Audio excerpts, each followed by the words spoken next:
Então, boa noite. Então, a gente começa hoje mais uma aulinha. Começando a aula, eu queria dar algumas informações para vocês. Hoje é a nossa última aula, assim, nesse modelo presencial, todas as sextas-feiras. Eu sei que vocês estão ficar felizes por isso, né?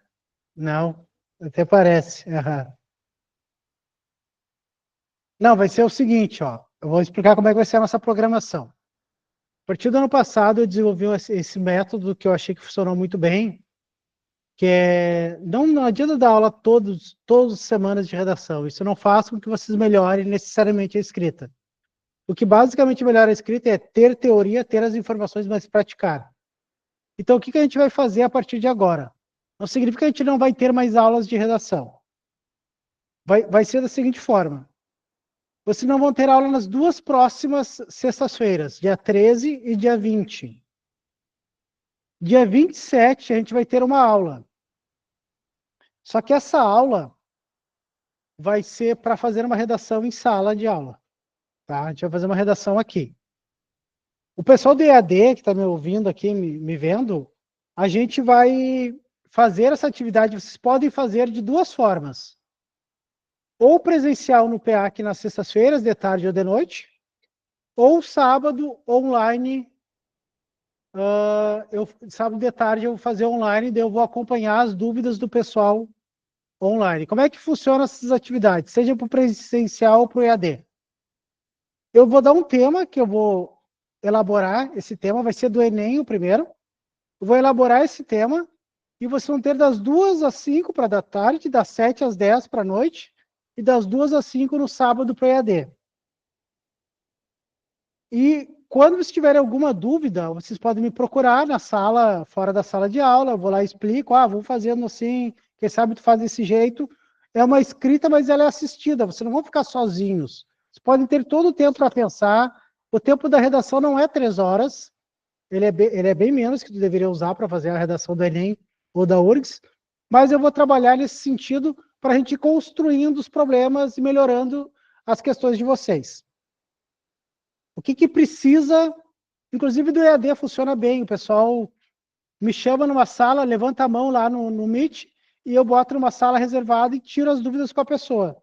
Funciona super bem também. Vocês também podem escolher fazer em casa pelo EAD, é só assistir daí no sábado de tarde. Eu recomendo que vocês venham presencial. Por quê?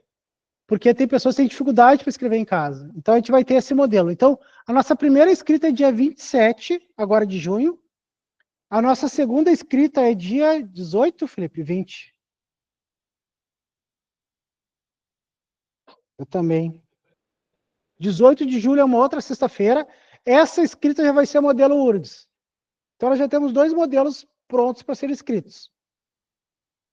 Dia 27 e dia 18.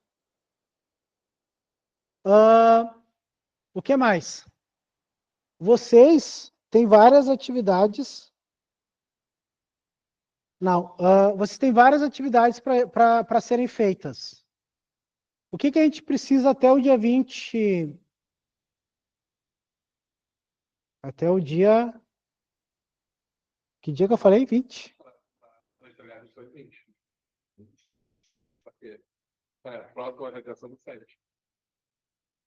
Até o dia 20 é sexta, né? Sim.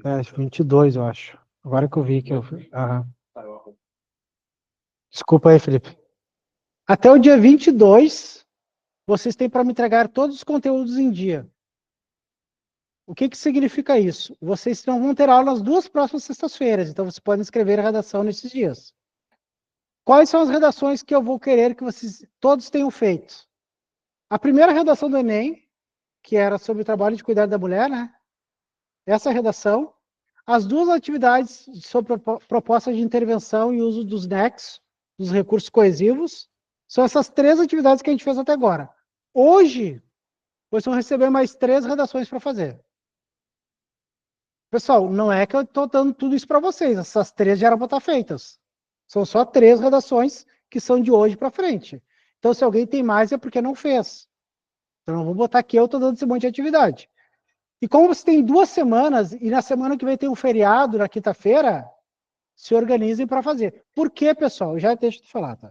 Porque o que acontece? No dia 27, eu já vou dar outras informações, pressupondo que você já tenha prestado atenção, tenha feito as atividades, e nós vamos melhorar a partir disso. Então, é muito importante que vocês respeitem o processo e façam essas partes da redação. Então, é essencial. No dia 27 tem que estar tudo feito. Se organizem para fazer, não é muita coisa também. Claro, 3 redações. Dessas 3 redações que eu vou dar hoje, 2 são modelo URGS e uma Enem. Hoje eu vou explicar redações modelo URGS, tá? E como é que funcionam minhas atividades em sala de aula? Eu vou acrescentando uma informação a cada redação. Por exemplo, no Enem, o que a gente já tem? A gente já tem a introdução, sabendo como é que faz, e a proposta de intervenção. Eu vou trabalhar aspectos do desenvolvimento 1 e 2, e vou trabalhar aspectos que eu vejo que vocês estão errando nas redações. Por isso que a minha data 22 é para que eu tenha tempo hábil de corrigir todas as redações, dar a resposta para vocês até o dia 27. Você tem que chegar na hora da redação, sabendo quais são as limitações de vocês. E é isso que eu preciso de tempo para poder corrigir. Não é porque eu estou fazendo uma sacanagem, porque eu estou escolhendo uma data. Então, vocês vão ter 2 fins de semana e mais um feriado, que é quinta-feira é feriado e sexta, e 2 sextas não tem aula. Então, usem esses tempos nas sextas-feiras para fazer redação. Fala.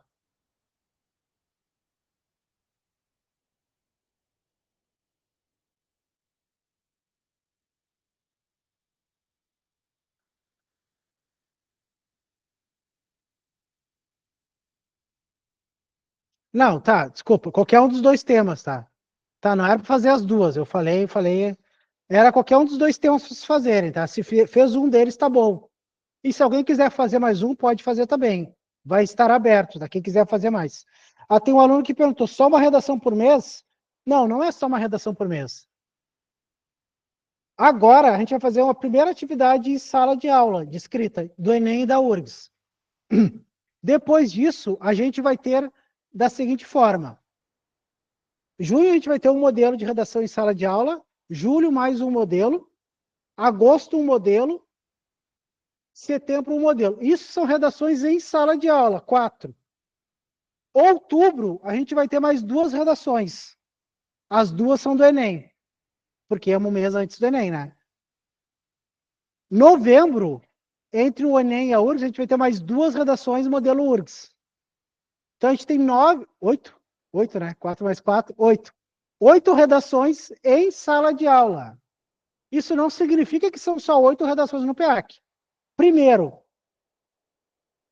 E o Enem esse ano é no segundo dia 16 e vai ter 2 semanas entre o Enem e a outra. Mas a gente vai fazer 2. Sim, vamos fazer de algum jeito. Apertou o calendário do passado, tinha 3 semanas. De algum jeito a gente vai fazer. Porque redação é prioridade. Na prova da URGS, então, a gente vai pegar 2 dias, um dia em cada semana para redação. Os outros professores que se organizem. Porque é eu que mando nessa merda. Não, porque é muito importante que vocês pratiquem 2 redações até a prova da URGS. Entre a URGS e o Enem é importante. Você faça uma, tenha um feedback e consigam corrigir a outra na outra redação. Então, a gente vai ter 8 modelos de redação escrita em sala de aula. Mas, primeiro que a gente vai começar a liberar todas as redações que já foram pedidas, para vocês poderem fazer. Quem não fez agora, vai ter todas as propostas abertas até o dia 22. E depois disso, a gente vai liberar para vocês fazerem quantas redações vocês quiserem. O Felipe vai mostrar agora, podia ser, né? O Felipe vai mostrar agora qual é o nosso banco de redações que a gente vai disponibilizar para vocês.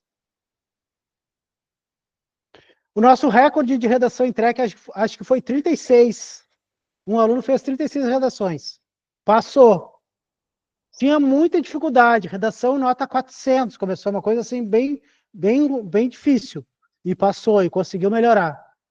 Não conseguiu chegar em 900, porque tinha muita dificuldade de escrever, muito tempo sem escrever, mas chegou em 800 e pouco e passou. Quer dizer, cada um tem seu processo e consegue sim, tem que se esforçar. Só para esclarecer, essas são as atividades que estão até dia 22, tá? São todas essas. São essas aqui que eles têm que fazer? Deixa eu só aproveitar, já que tu abriu. Tem URGS 2025, eu vou pedir hoje, a gente vai discutir o tema. URGS 2018, que a gente já leu o tema na primeira aula ou na segunda. O Enem 2015 vai ser um tema que eu vou dar hoje também, que é a persistência da violência contra a mulher. O Enem 2023 é os das intervenções, né, dos NECs das intervenções. E aí é o que a colega disse, né, os desafios, a desvalorização do trabalho de cuidar da mulher e a herança africana no Brasil, que deve ter que escolher uma das duas ou as duas para fazer. Então, isso aqui são as atividades, 1, 2, 3, 7, né? As obrigatórias são 6, né? Obrigatórias são 6, podem fazer até 7. Foi na última aula?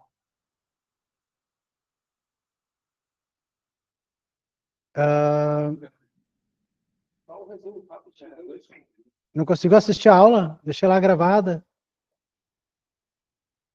Vocês vão começar a fazer isso, pessoal. Outra coisa, falando nisso, o Felipe e eu vamos organizar as aulas que estão sendo gravadas, inclusive essa é a 6ª aula, e nós vamos tirar os intervalos, tentar diminuir, tirar as partes que não tem conteúdo, para ficar mais curto e disponibilizar para vocês em um lugar mais acessível, que é o YouTube. Tá? Vai ficar 6 aulas disponíveis, ela tem uma sequência, tentar fazer não sei como é que se chama, por minutos lá, separar por minutos. Minutagem é o nome disso? É da linha do tempo ali, do cronograma. Exatamente, para vocês se organizarem, tá? E lá vai estar a descrição de cada uma das aulas e vocês já podem revisitar. Eu tô com problema de novo na intervenção, vou lá ver a aula que tem intervenção, vai lá e olha naqueles minutos. Então a gente vai tentar organizar essa semana para que vocês tenham isso também, tá? Mas...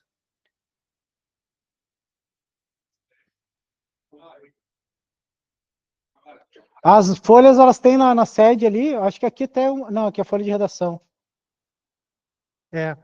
Vocês podem pegar as folhas também, a folha da URGS é diferente do Enem.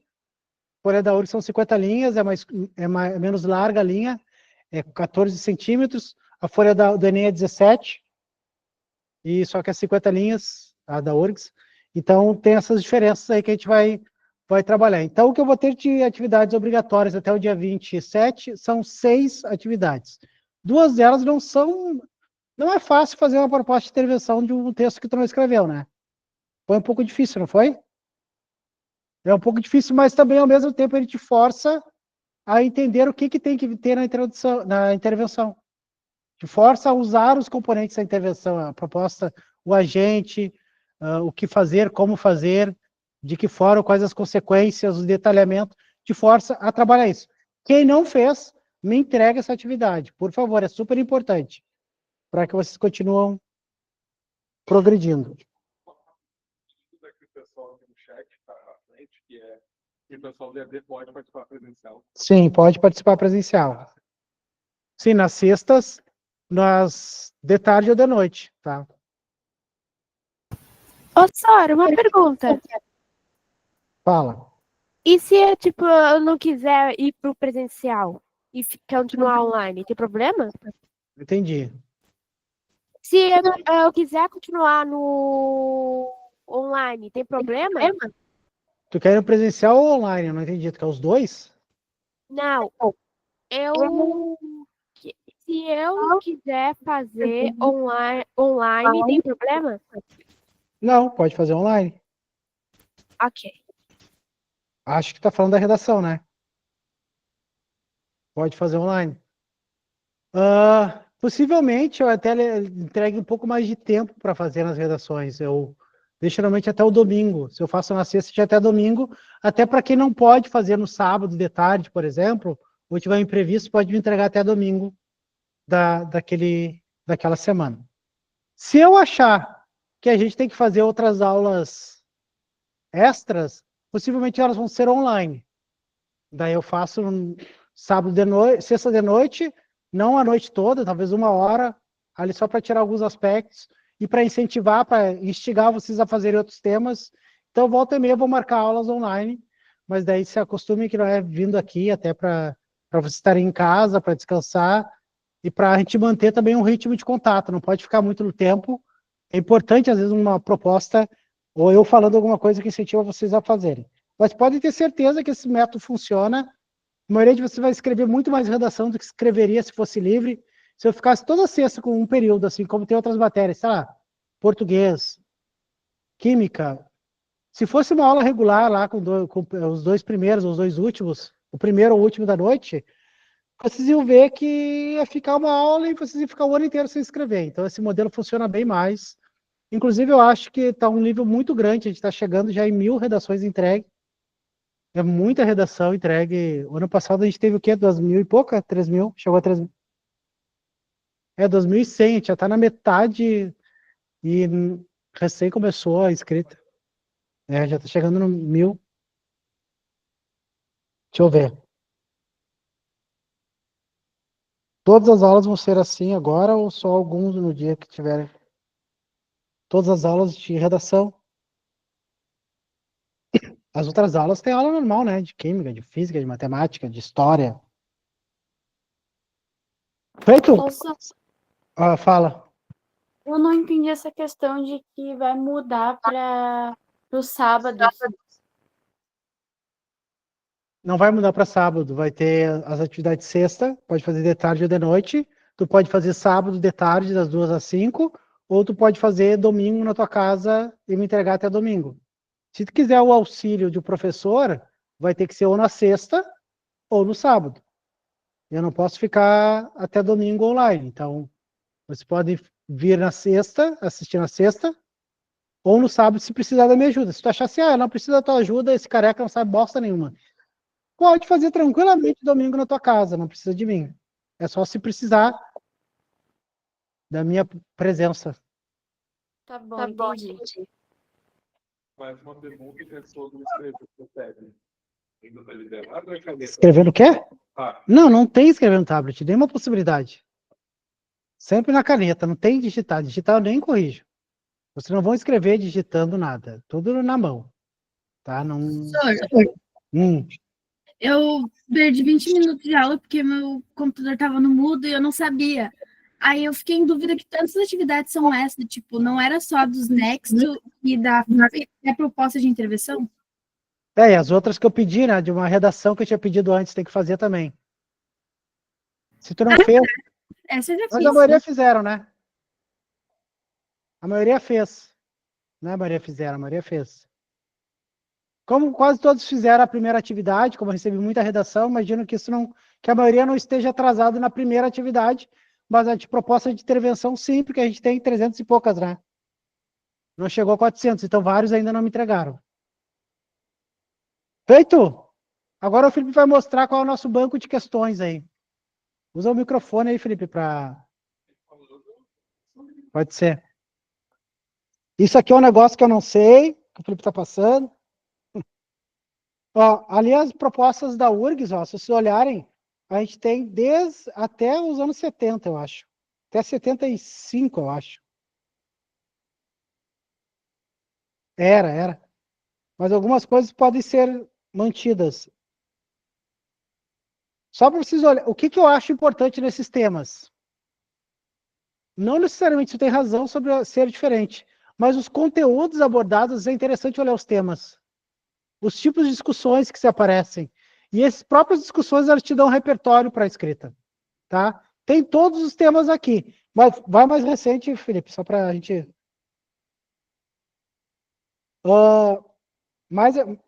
mais recente tem o PSU. Ó, aqui, ó. 2017, 2018 já tem o PSU. O que é o PSU? Processo Seletivo Unificado. Essa é uma prova realizada por alunos que estão a partir do terceiro semestre em uma faculdade privada ou outra universidade pública, que querem entrar na URGS via Processo Seletivo Unificado, PSU. Tu faz uma prova que normalmente cai em português, redação e mais algumas disciplinas. Isso depende de cada curso estabelece seus critérios. E tem provas, tem redação também. Então, vários PSUs têm redação e daí é o modelo mais atual. Vocês podem fazer esse. Eu vou sempre indicar redações para vocês fazerem. Assim, eu posso colocar uma vez por semana, talvez a gente combine assim. Ó, eu sugiro essa redação para fazer. Eu não gosto de sugerir muito, que aumenta muito a ansiedade de vocês, achando que toda semana tem que fazer uma redação. E não necessariamente pode fazer. O que eu acho importante? Que você faça uma redação no mínimo a cada 2 semanas. Acho que esse é o ritmo bom de redação. Quem está com nível muito, muito difícil, eu posso falar, faz mais. Mas 2 por mês já é uma quantidade. Abre para nós um PSU aí, sei lá, 2025, pode ser, mais recente, ó. Vamos pegar aqui, eu nem sei qual é o PSU de 2025. Boa. Ah, Felipe, fala.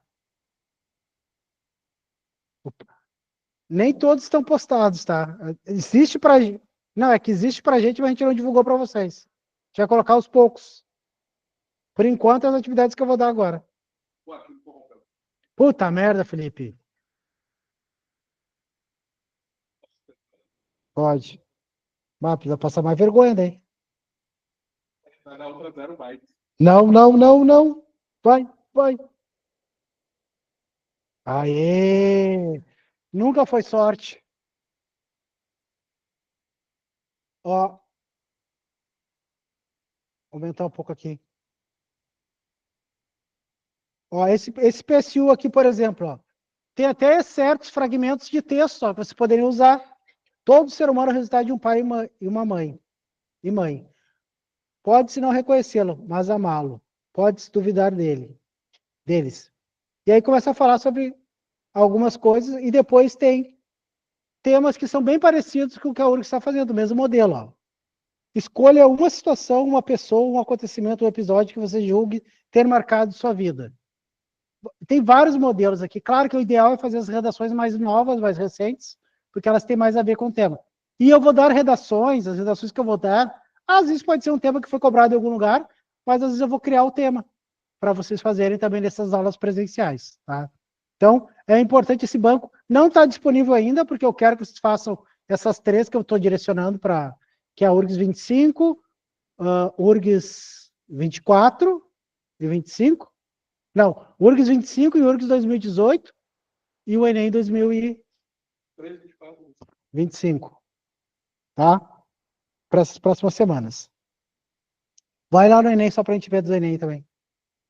O Enem não mudou, é sempre a mesma coisa, tá? Diferente da URGS. Essas aqui são os temas da URGS.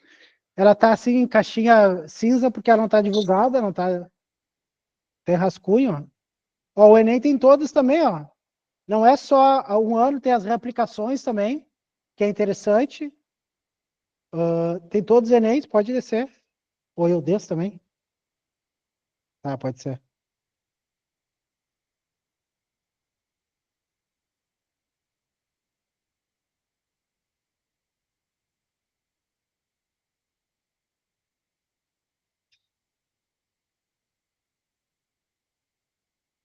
Não é por falta de tema que vocês vão deixar de fazer, tá?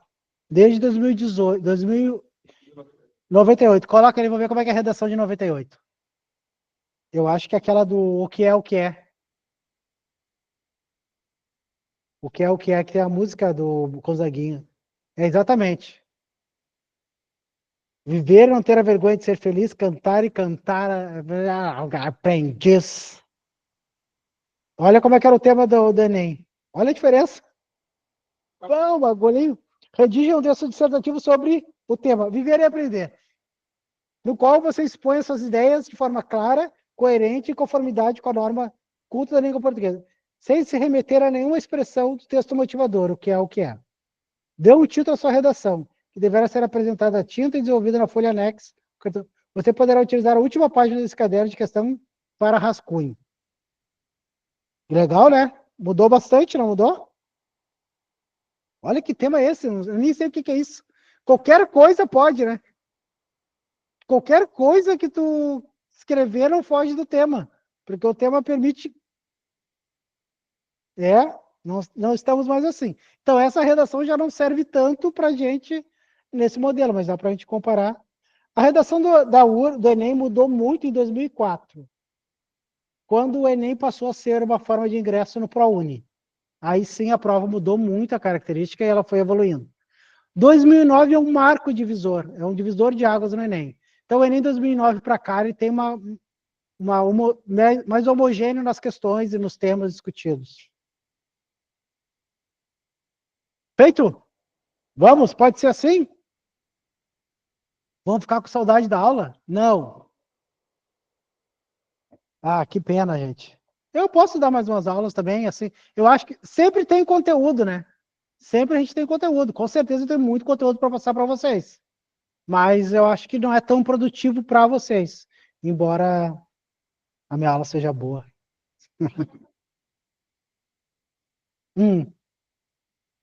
Quem tá falando comigo? Fala.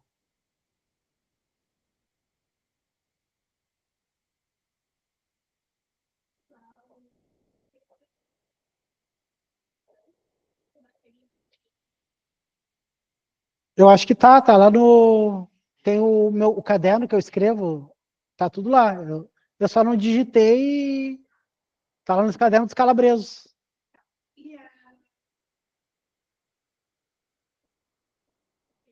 Não tem. Posso tentar fazer. Talvez assim, vamos fazer o seguinte.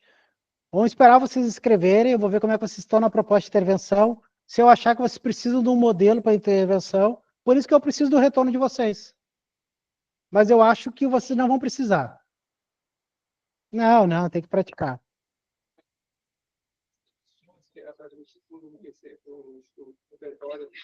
Tá tudo no Class, gente. Tudo na plataforma. Pessoal, que é presencial principalmente. Sabe aquela pastinha lá, eu sei todas as presenciais, os arquivos, as análises? Eu fiz uma pastinha de redação e joguei tudo que vocês lá. Essas 6 aulas, né? Então o material tá todo lá. E tá no Class também. Eu até posso escrever, digitar, fazer um modelo, mas eu acho ruim. Acho que é importante vocês pensarem no modelo de vocês. Senão fica muito o meu modelo e não o de vocês. Vamos? Mais alguma dúvida? Vamos ver aqui.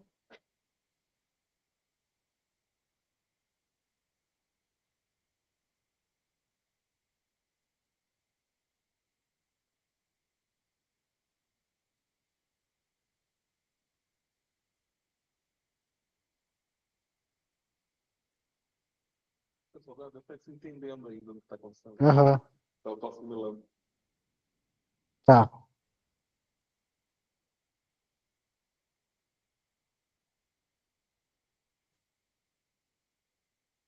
Vamos lá, então. Ó, desligou? Essa é a minha camiseta aqui, essa bosta. Alô? Alô? Alô? Que merda. Opa. Agora, pessoal, desculpa aí, pessoal. Que bosta que eu falei. Tá, vamos lá. Esse conteúdo, esse slide, vocês já viram na primeira aula, na segunda aula, em que eu mostrei, ou na primeira, as diferenças entre a URGS e o Enem. Eu fiz mais ou menos parecido, mas eu vou adaptar algumas coisinhas, tá? Então a gente vai tentar focar um pouco mais na redação modelo URGS. Vamos lá.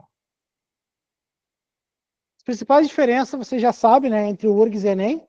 A primeira diferença é essa aqui, né, a avaliação holística, que a pessoa gostar ou não do teu texto. Isso equivale a ter 2,5 de 15, 1/6 da nota é a pessoa gostar ou não.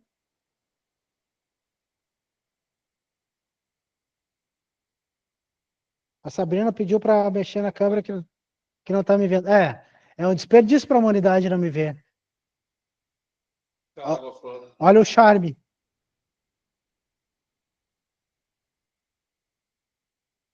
Melhorou? Agora dá para ver o brilho. Isso aí, parabéns. Vamos lá. 2,5 de 15 é a avaliação holística, que é o cara gostar ou não do teu texto. Então isso vai mudar completamente a nossa perspectiva sobre a nossa escrita que a gente inicia hoje. Ah, vai ter um modelinho URGS? Não vai ter um modelinho URGS, mas vai ter orientações bem importantes para vocês fazerem a prova da URGS. A diferença primeira, que num a gente tem um texto base e no outro, de tarde, o pessoal reclamou de uma cadeira que não parava de fazer barulho e o pessoal pediu para os colegas trocarem, mas eu acho que não era essa aqui. Eu acho que era a que tu tá aí. Mexe aí. Não te mexe, guria! texto base e o texto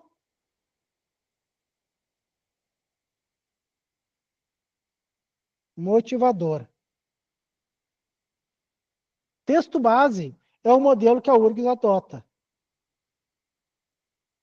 O que é a base? Aquilo que é fundamental, é a essência, a excelência do negócio. O texto base é o texto pelo qual você tem que partir, você tem que dialogar com esse texto, você tem que refutar, concordar, discordar desse texto. Os textos motivadores são textos de orientação que o Enem faz muito, um deles ele faz o quê? Explica o conceito, define o que é violência, define o que é cuidar, define o que é herança africana, herança e o que é africana, define as coisas que vocês vão trabalhar. Ele dá a definição para te situar no mundo. Mas não é esse texto que o caminho pelo qual você tem que começar. O texto base é um texto essencial para a nossa escrita. Ele é muito importante para que a gente consiga escrever. Então é importante que vocês prestem muito essa diferença. Pessoal, do EAD, se quiserem fazer perguntas só da aula, eu agradeço bastante, porque senão eu vou ficar olhando, ou eu não vou olhar mais o chat de vocês. Porque daí eu paro para olhar o negócio e eu tranco a aula. Hoje eu tô putaço. Não é que daí fica...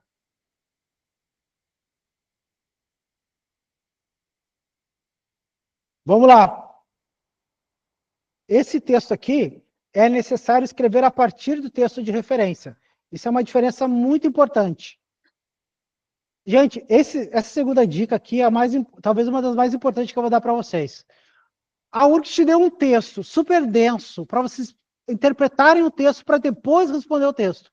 Não significa que tem que responder todos os aspectos do texto. Pega alguns aspectos e aborda esses aspectos. Eu vou trabalhar com vocês hoje. Talvez o desenvolvimento 1D1 ou D2 seja uma resposta a uma parte do texto. Essa é a diferença que a gente tem que começar a sacar aqui. Por isso pode ser um ou dois aspectos, os assuntos do texto. Pode ser a ideia geral do texto? Pode, mas eu acho mais difícil trabalhar com todo o conceito geral, fica mais aberto e te dá menos ponto de partida para escrever.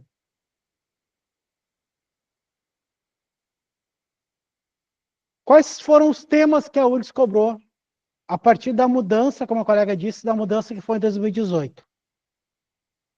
Foram esses temas aqui. O último, a construção da memória nacional, que vai abordar o incêndio ao Museu Nacional, né, de História Natural, e também sobre a construção de um hipotético Museu da Memória das Enchentes, aqui no Rio Grande do Sul. O que é história, o que deve ser ensinado, é um texto também importante. O apagamento das mulheres na história e o direito à memória. Mudanças climáticas e direitos humanos. A música brasileira está pior. Tudo isso são textos. Textos bases. Os adolescentes que merecemos. Pai da pátria. Isso aqui é do psicanalista. Isso aqui é da Marta Medeiros. Isso aqui eu não lembro de quem é.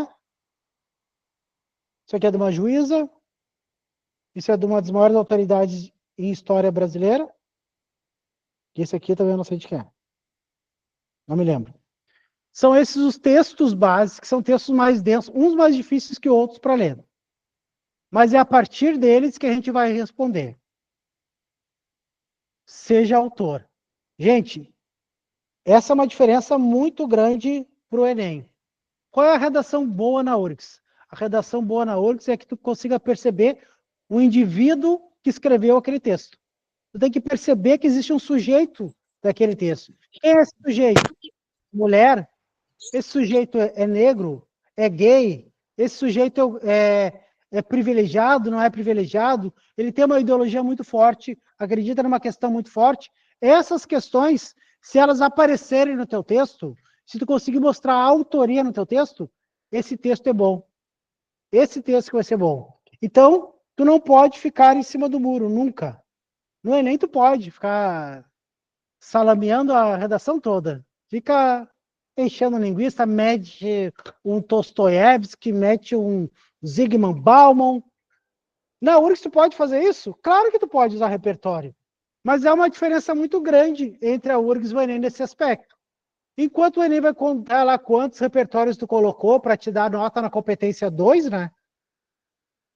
A outra vai ver, mas por que diabos esse cara meteu o Thomas More aqui, o Zygmunt Bauman, o que, que tem a ver com a discussão? Então, quando tu usar um repertório e uma argumentação, é para defender teu ponto de vista. E isso vocês vão perceber que é um texto que para defesa de ponto de vista. Não vai ser só para encher a redação. Não é só para cumprir uma linha. Fala.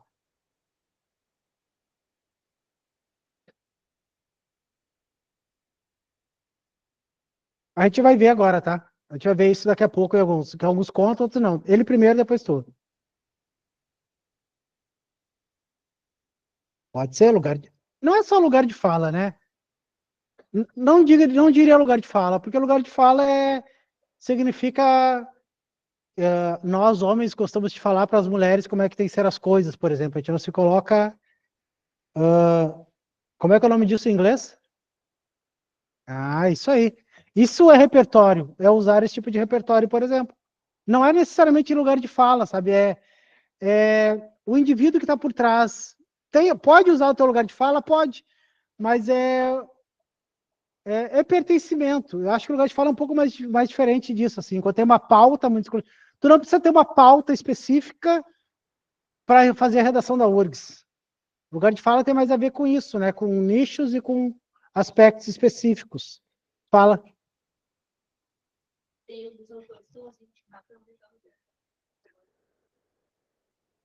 Sartre? Não, guria, que tu quer ler Sartre? Pelo amor de Deus! Que tá lendo? Sério nada? As moscas?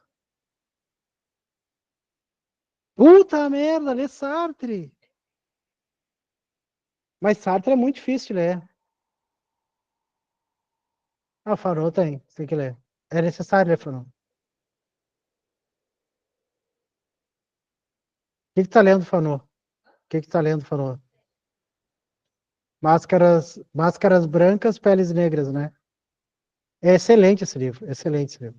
Eu ganhei de um amigo meu que agora é professor, ele é professor de psicologia, ele foi aluno do PEAC, e aí quando ele fez o TCC dele, ele estudou aqui na URGS, ele abordou bastante esse livro, daí ele me deu de presente esse livro. Hoje ele é professor da Uniriter de psicologia, aluno do PEAC.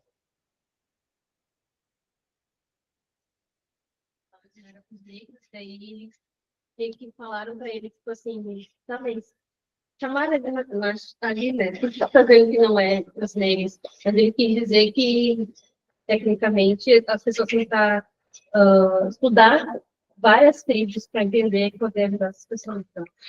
É, no avesso da pele ele fala isso, né? Isso é repertório, tu não precisa da minha ajuda. Tu tá com o repertório. Não, é aí que tá. Tu tem que buscar o repertório naquilo que tu te identifica. Não é eu. Se eu falar Sartre, primeiro que é um cara existencialista, é um cara bem de esquerda, mas é um texto muito difícil de ler. Eu acho que tem textos que são mais diretos. Tu lê Jefferson Tenório, lê Fanon, outros autores que tu acha interessantes de ler. Aí eu posso te dar mais referências, assim, talvez documentários, talvez discussões. Tu não precisa necessariamente ter um autor, tu pode ter mais a discussão. Então talvez tu pegue alguns documentários. Tem muita gente que tu pode trabalhar. Então, o mais importante é teu ponto de vista. Talvez escrever mais com não paixão, mais com raiva. Não é bem paixão a palavra que eu queria usar. Não é escrever com o coração, é escrever com o fígado. Sabe? Não escreve muito com o coração, escreve com o fígado.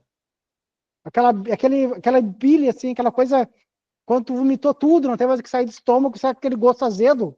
Já fizeram isso, né? Tem que escrever com mais, não sendo neutro, não fica em cima do muro, escreve com mais raiva, que esse texto vai ser bom. Porque daí vai mostrar que é uma pessoa que está discutindo isso, que isso é uma coisa importante para ti. E isso é importante. Então, olha, não lê Sartre.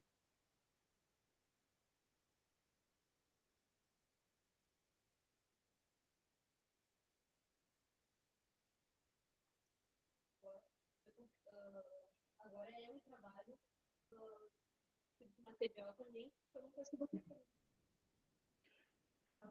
Seja um projeto de lei, agora.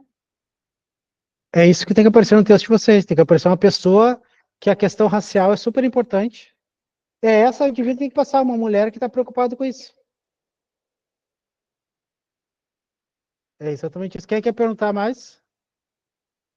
Fala.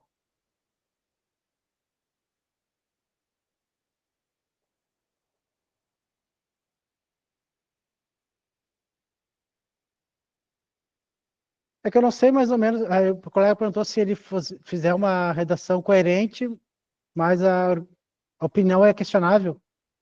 Como é que seria coerente e questionável?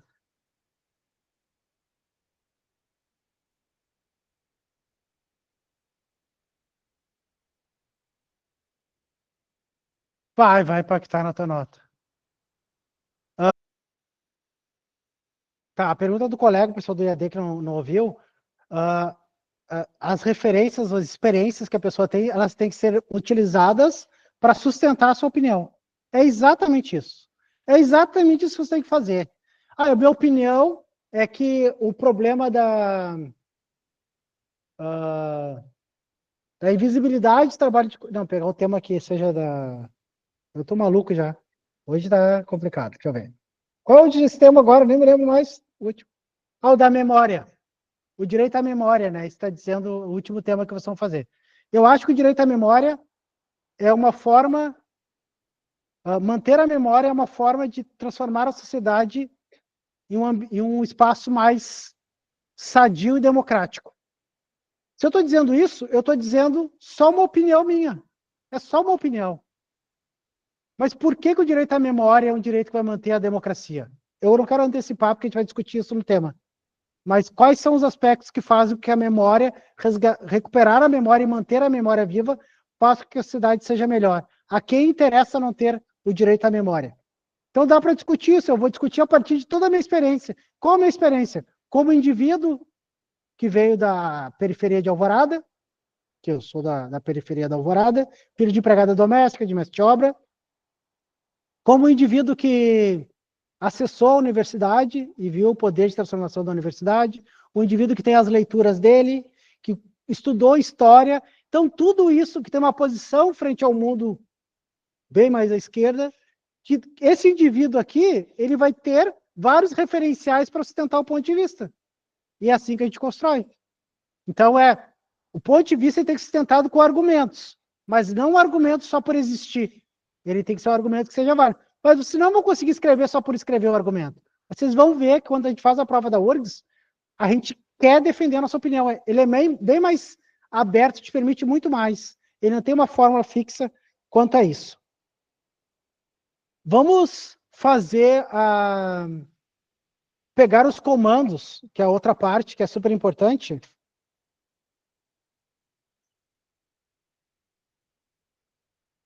Esses comandos aqui são super importantes, eu não posso me demorar muito, que senão a aula não vai dar tempo. Essa parte aqui é muito diferente do Enem. O que a URGS pediu para fazer, entra no personagem. Pode ser o que fazer. Vamos pegar aqui uns comandos da prova da URGS, tá? Leiam esse comando aí para dar um tempo para minha garganta, os outros eu leio com vocês. E depois por favor, leiam.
Vamos lá, vamos tentar ver o que a URGS está pedindo para a gente aqui. Isso foi 2024.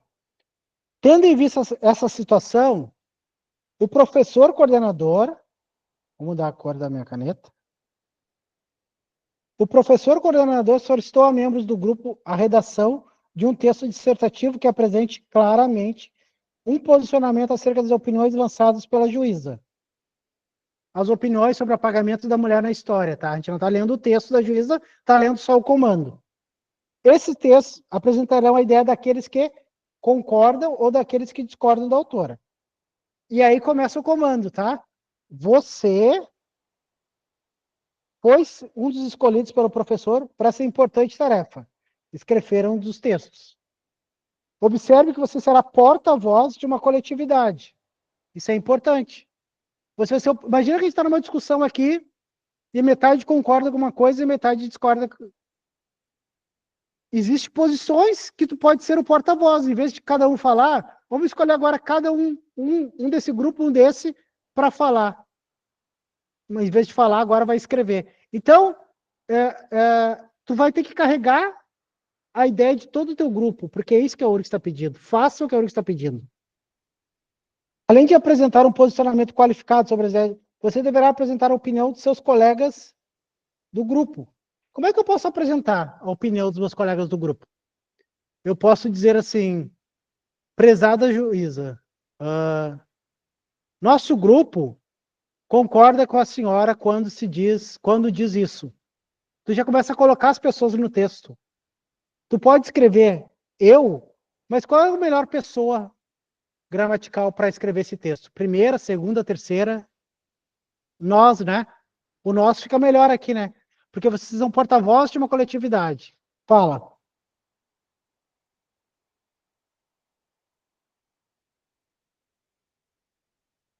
Boa pergunta. Como evitar as marcas de oralidade, que é trazer a linguagem do dia a dia para o texto? A URGS não tem muito problema com marca de oralidade. A URGS tem problema com inadequações linguísticas. Mas tu usar um me falei, em vez de falou-me, me falou, em vez de falou-me, a URGS não vai te descontar nota por isso. Não te preocupa tanto com a marca de oralidade. Te preocupa mais em convencer o teu público leitor. A maior preocupação de vocês na URGS, com certeza, é fazer a pessoa gostar do teu texto e mostrar claramente qual é a tua posição do começo ao fim. Se tu ficar enrolando, encebando, salameando, tu não vai nunca chegar. Salameando é bom, né? Tá? Tu nunca vai chegar se a pessoa sair e dizer, tá, o que essa pessoa está dizendo? Teu texto é ruim, mesmo que ele tenha uma gramática perfeita. Enfim, você deverá escrever uma dissertação, viu que a URGS não está pedindo aqui uma dissertação argumentativa, né? Não é dissertativo argumentativo. Ela está preocupada mais com a defesa da opinião. Vou defender minha opinião da minha cabeça? Não, vou usar meu repertório, que é o meu mundo que eu vivi. Que ao ser lido no grupo de estudo, aonde que vai ser lido? Nesse grupo de estudo, ao qual você pertence, apresentará seu ponto de vista sobre o texto e apresentará a opinião daqueles com os quais você se identificou durante o debate. Então ele está mostrando assim, que tu pode achar, será que houve apagamento da mulher na história ou não? Qual grupo que eu estou? Sim, houve apagamento. Por que eu vou defender que houve apagamento? O nosso grupo acha que houve apagamento por esses motivos. Não vai escrever isso, acha, né? Mas assim, tu pode dizer, no nosso debate, que durou horas, dias, vocês podem aumentar, podem entrar no personagem. Nosso debate começou às 8 da manhã e era 5 da tarde, e nós ainda estávamos debatendo um assunto tão importante para a história, para a construção de um país democrático. E aí tu pode entrar no personagem RPG total. Entra no personagem e sustenta. É muito diferente do Enem, vocês estão vendo, né? É uma outra coisa. Vamos mudar de comando para ver se a gente fica mais... Esse é aquele que está repetido, né? Tá, vou pegar o 2022.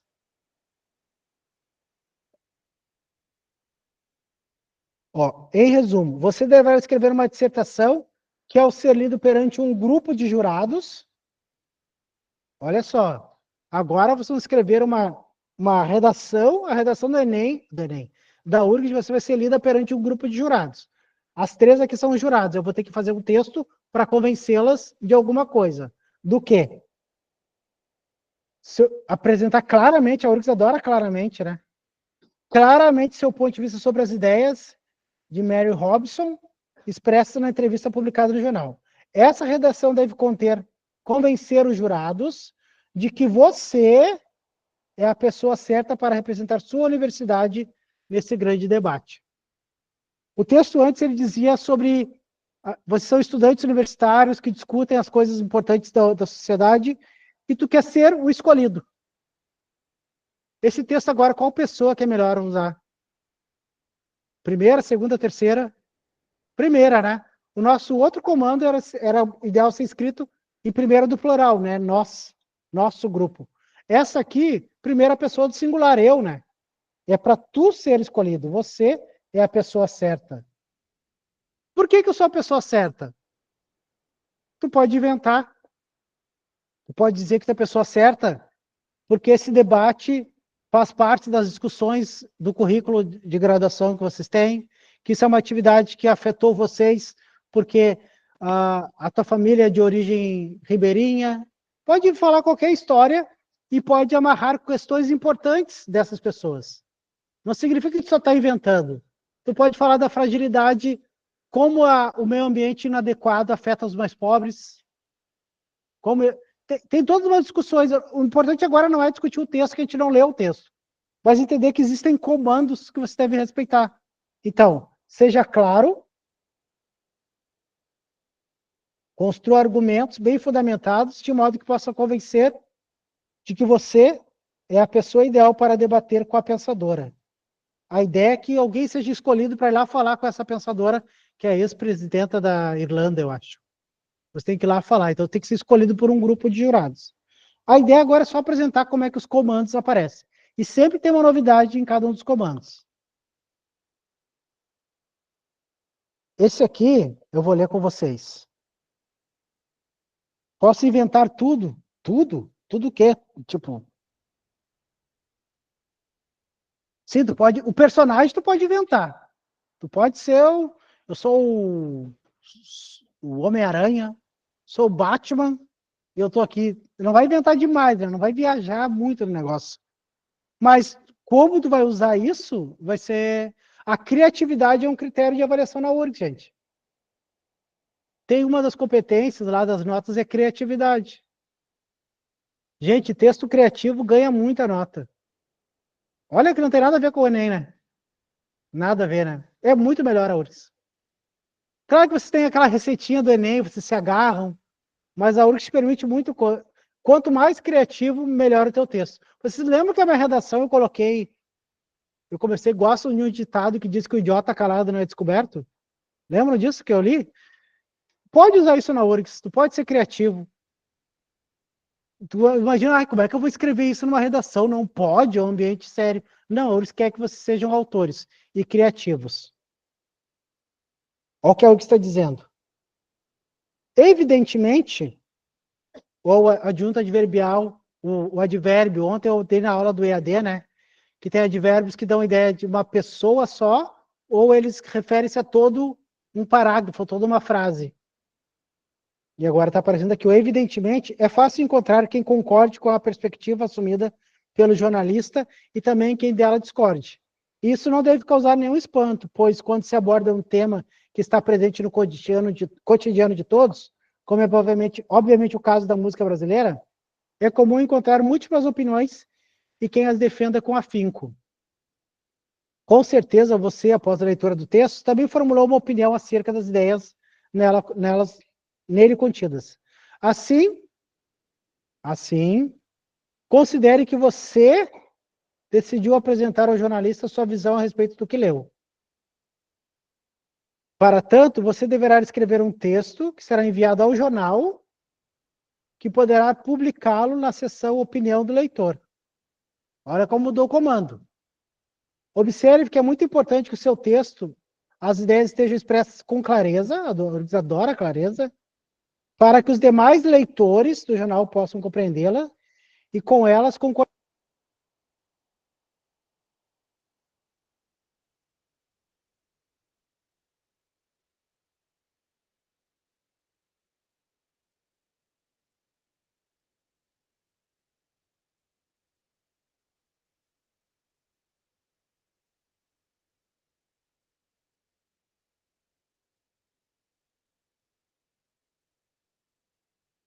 Tu foi trocar o fone, galera. Vocês são. Alô? Calma, Calabreso. Calma, Ludmilo. Já vai voltar.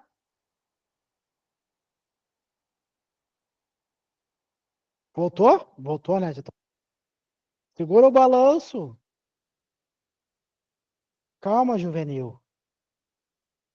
Ó, e com eles concordar ou não. Aliás, é fundamental que você lembre que o jornalista certamente vai ler o seu texto. Então, agora o que a gente tem que fazer? Eu li um texto, o cara fala sobre a música brasileira está ruim. Vocês vão escrever um texto de opinião para o jornal. Não é o telejornal, né? É o jornal impresso, vai ser lido, escrito. E vocês vão ler para convencer quem? Qual é o leitor de vocês? Quem? E o jornalista, né? Vocês podem trabalhar nos dois.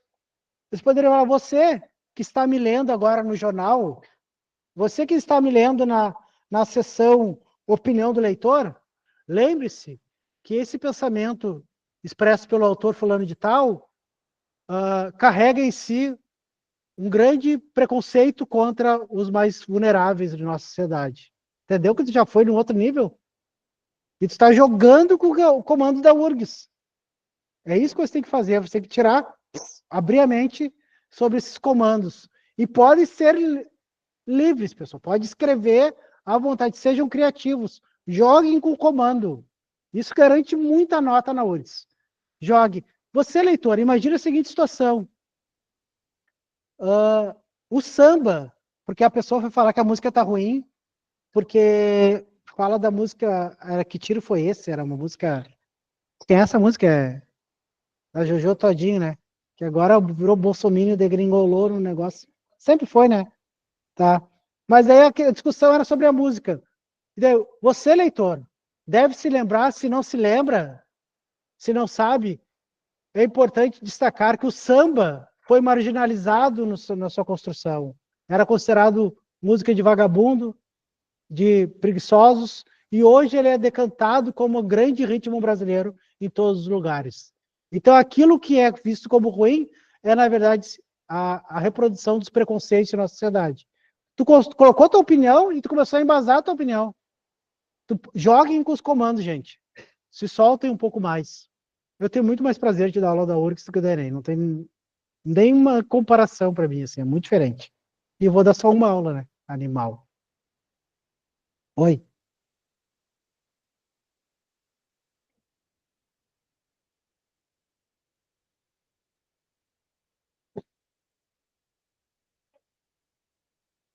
Vagabundo!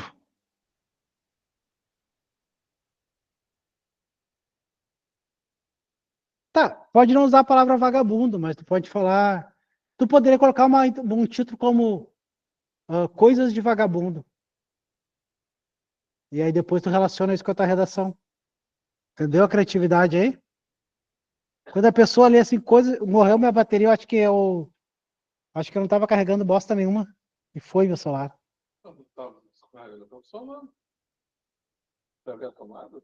Não, é que não estava conectado. O cara que é da aula não sabe nem conectar um carregador no celular.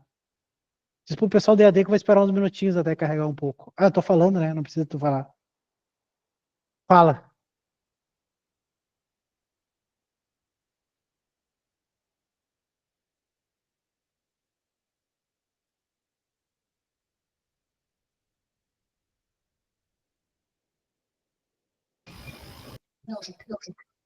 Mas tu poderia ser mais descontraída mesmo com os jurados, né?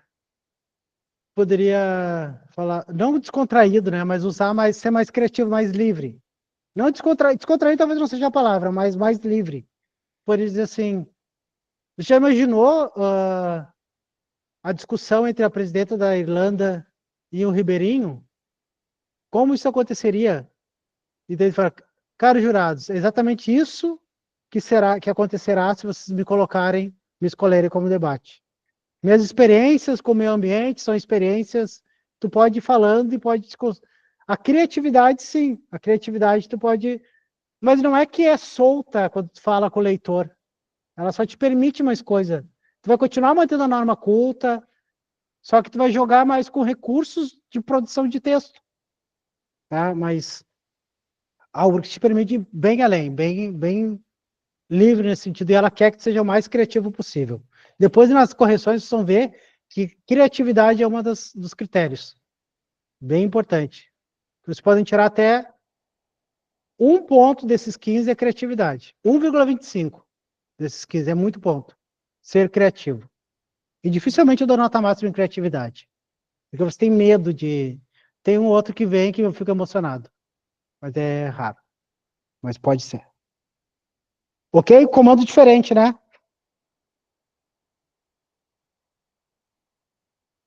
Olha só o que a URGS está cobrando agora da gente. Você foi aprovado no vestibular e começou a frequentar a universidade. Agora tu não é mais o aluno... Ah, não, da história a gente não falou. Você foi aprovado no vestibular. Uhul! E começou a frequentar a URGS. No primeiro semestre, morreu de novo essa bosta. Alô? Voltou. Hoje é meu dia. No primeiro semestre, você está cursando a disciplina de língua portuguesa. Puta merda. E nela está vivenciando atividades de leitura e produção textual. Quem for fazer letras tem no primeiro semestre. Ah, Ciências Sociais tem uma cadeira agora de produção textual, né? É, eu tô lembrado.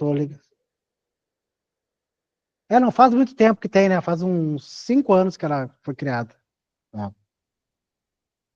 Na última aula, foi lido e discutido por todos os presentes o texto do psicanalista Contardo Caligari. Os adolescentes que merecemos, colocado no quadro ao lado. As ideias apresentadas pelo psicanalista têm grande força argumentativa e expressam um ponto de vista bem definido. Ele morreu faz uns 2 anos, eu acho. Evidentemente, durante a discussão em sala de aula, muitas opiniões surgiram sobre o texto. Algumas favoráveis, outras contrárias.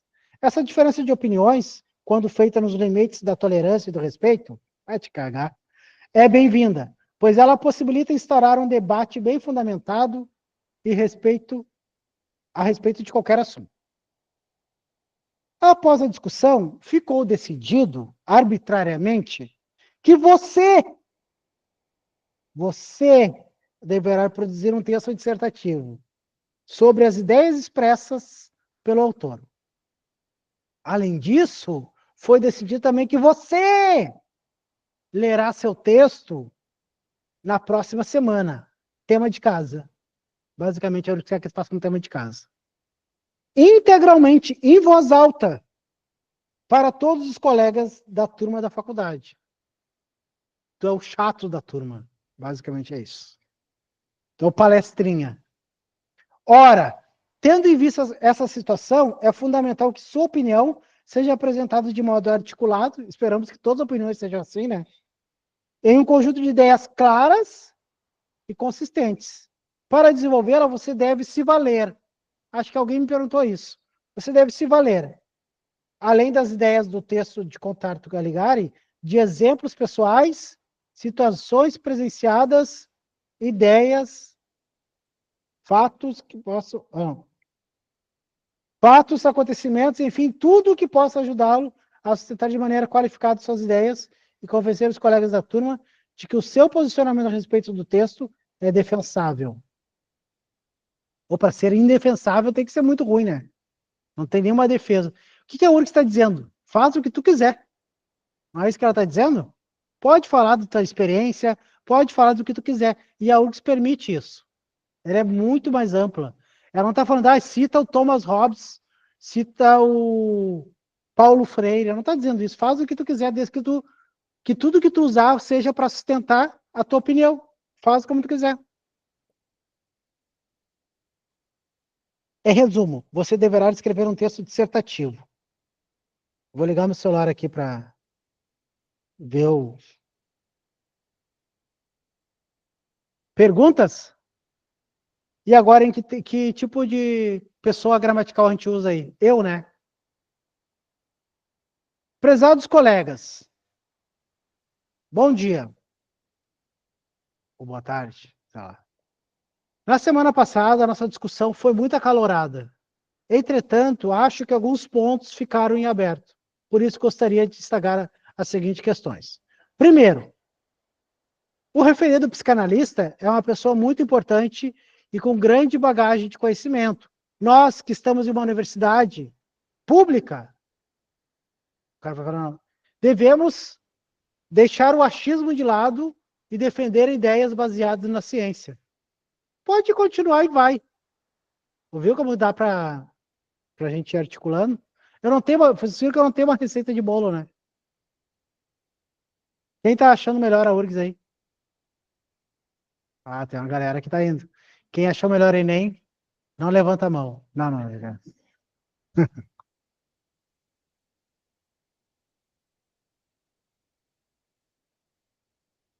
Deixa eu só conectar o pessoal aqui do EAD antes. Que hora é agora?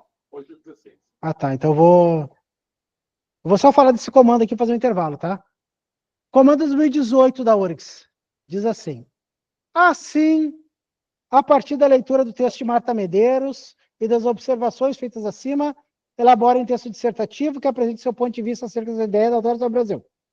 Considere que seu texto poderá ser lido pela autora, logo ele terá que conter sua opinião, de maneira bem fundamentada, com argumentos que sustentem seu ponto de vista para que a autora entenda claramente o posicionamento adotado. Então, como é que você poderia começar esse texto? Prezada Marta Medeiros, embora você viva no seu castelo de classe média privilegiada, você pode escrever isso na redação? Claro que podem. Se eles quiserem escrever para destruir, pode. Claro, manter o nível da educação, né? Não precisa com toda essa raiva, rasga a folha, come a folha, não precisa ser tanto. Mas vocês podem dizer isso, fica claramente que está dizendo que ela é uma pessoa privilegiada que não sabe qual é a realidade dos mais pobres. Você deve posicioná-las, contestá-la parcialmente, integralmente, aprová-las parcial ou integralmente. Ok? Viram que cada comando tem uma diferença? Faltou esse comando aqui, que é o do texto da prova do ano retrasado, né, do vestibular 2024, que é deixem a história em paz. A história em paz.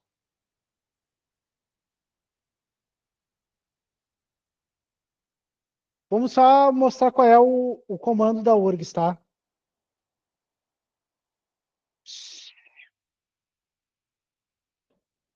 Agora considere a seguinte situação. Qual a situação? Você está no último ano de ensino médio e faz parte de um grupo formado por pais, alunos e professores, cuja função é debater o ensino na sua escola. Dessa vez, o ensino da história será o grande tema da discussão. Que história pode e deve ser ensinada? Esse assunto é de grande relevância porque faz parte de pensar sobre o nosso passado, tal. A partir disso, podemos criar sociedades equitativas. E aí vai explicar tudo e fala assim, após a leitura feita pelo grupo, decidiu-se que algumas pessoas devem apresentar sua opinião fundamentada sobre a leitura. Pessoal, começou a aula, silêncio. Você está entre as pessoas escolhidas. O conjunto dessas opiniões conduzirá o grupo a levar em conta ou não o texto como parâmetro.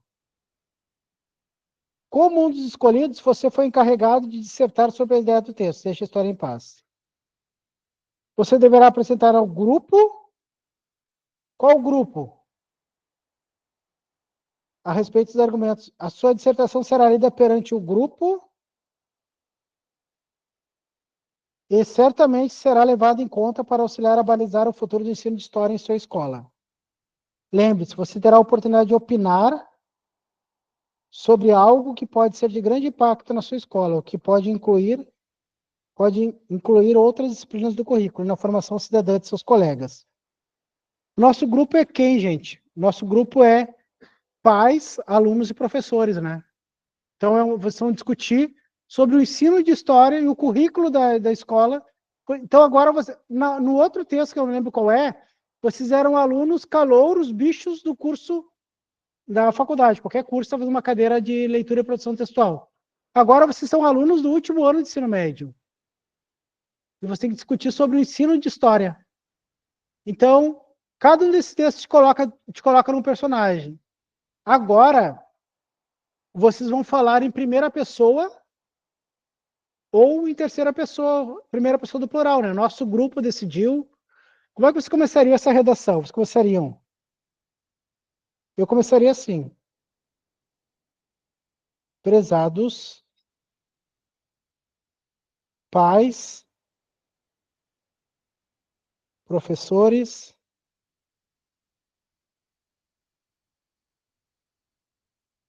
e colegas.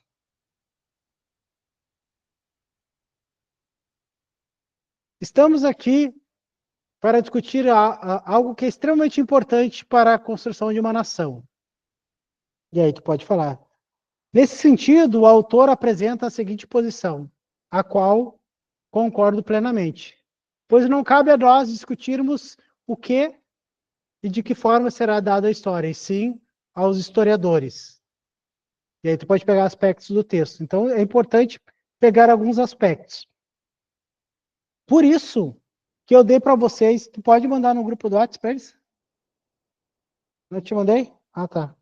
Só um pouquinho, pessoal, que eu vou mandar aí para vocês no grupo do WhatsApp. Mandar o material da aula.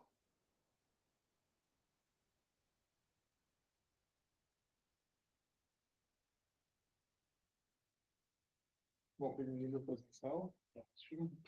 Não sei, daí tu replica, Samara.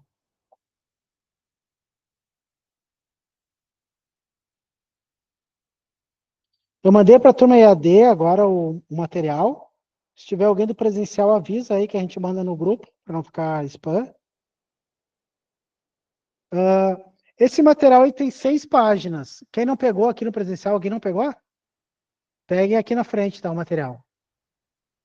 Tem aqui também folhas de redação do Enem e da URGS, depois vocês podem pegá-las. Tem aqui também, mas podem pegar depois ou na segunda-feira também, não precisa ser necessariamente hoje. Esse material de 6 páginas é importante. Na página 1, vocês têm a prova do Enem de 2015. Nesse ano, foi um ano bem importante para a história do Brasil, que foi um processo ali de virada à direita no Brasil, e que teve vários movimentos de reivindicação dos espaços pelo um pensamento conservador em nosso país. Esse ano do Enem foi um ano bem discutível, a prova do Enem foi objeto de várias discussões, e foi também até interposição de processos judiciais e de questões no parlamento brasileiro, no Congresso, porque se discutiu algumas questões, como não era para discutir questões de gênero, por exemplo. O Bolsonaro surgiu nessa época bem forte. Inclusive, na época não se falava ainda numa pessoa como o Bolsonaro, e depois ela se fortaleceu com esse movimento de extrema-direita. E esse tema do Enem foi objeto de discussão, as pessoas achavam que não há necessidade de uma lei específica ou discutir essa questão específica sobre o feminicídio, porque se entende que homicídio já está tipificado no Código Penal, já existe o crime de homicídio. Então não precisaria porque ter a figura do feminicídio. O que vocês acham disso? Assim como não ter... o que importa, assim, juridicamente, é discutir que existe leis gerais, existe leis específicas. Por exemplo, a gente tem uma lei geral que fala sobre homicídio, mas a gente fala também sobre o homicídio praticado contra descendentes. Por exemplo, homicídio praticado por um pai ou uma mãe contra um filho. Não é raro, mas não é tão raro assim, está aparecendo bastante aí no Brasil, né, infelizmente. Mas tem algumas condicionantes, tem alguns agravantes por ser filho, mas também tem atenuantes, coisas que aumentam a pena, porque se matar um filho, aumenta a pena. Matar um filho é mais grave do que matar uma outra pessoa que tu não conhece.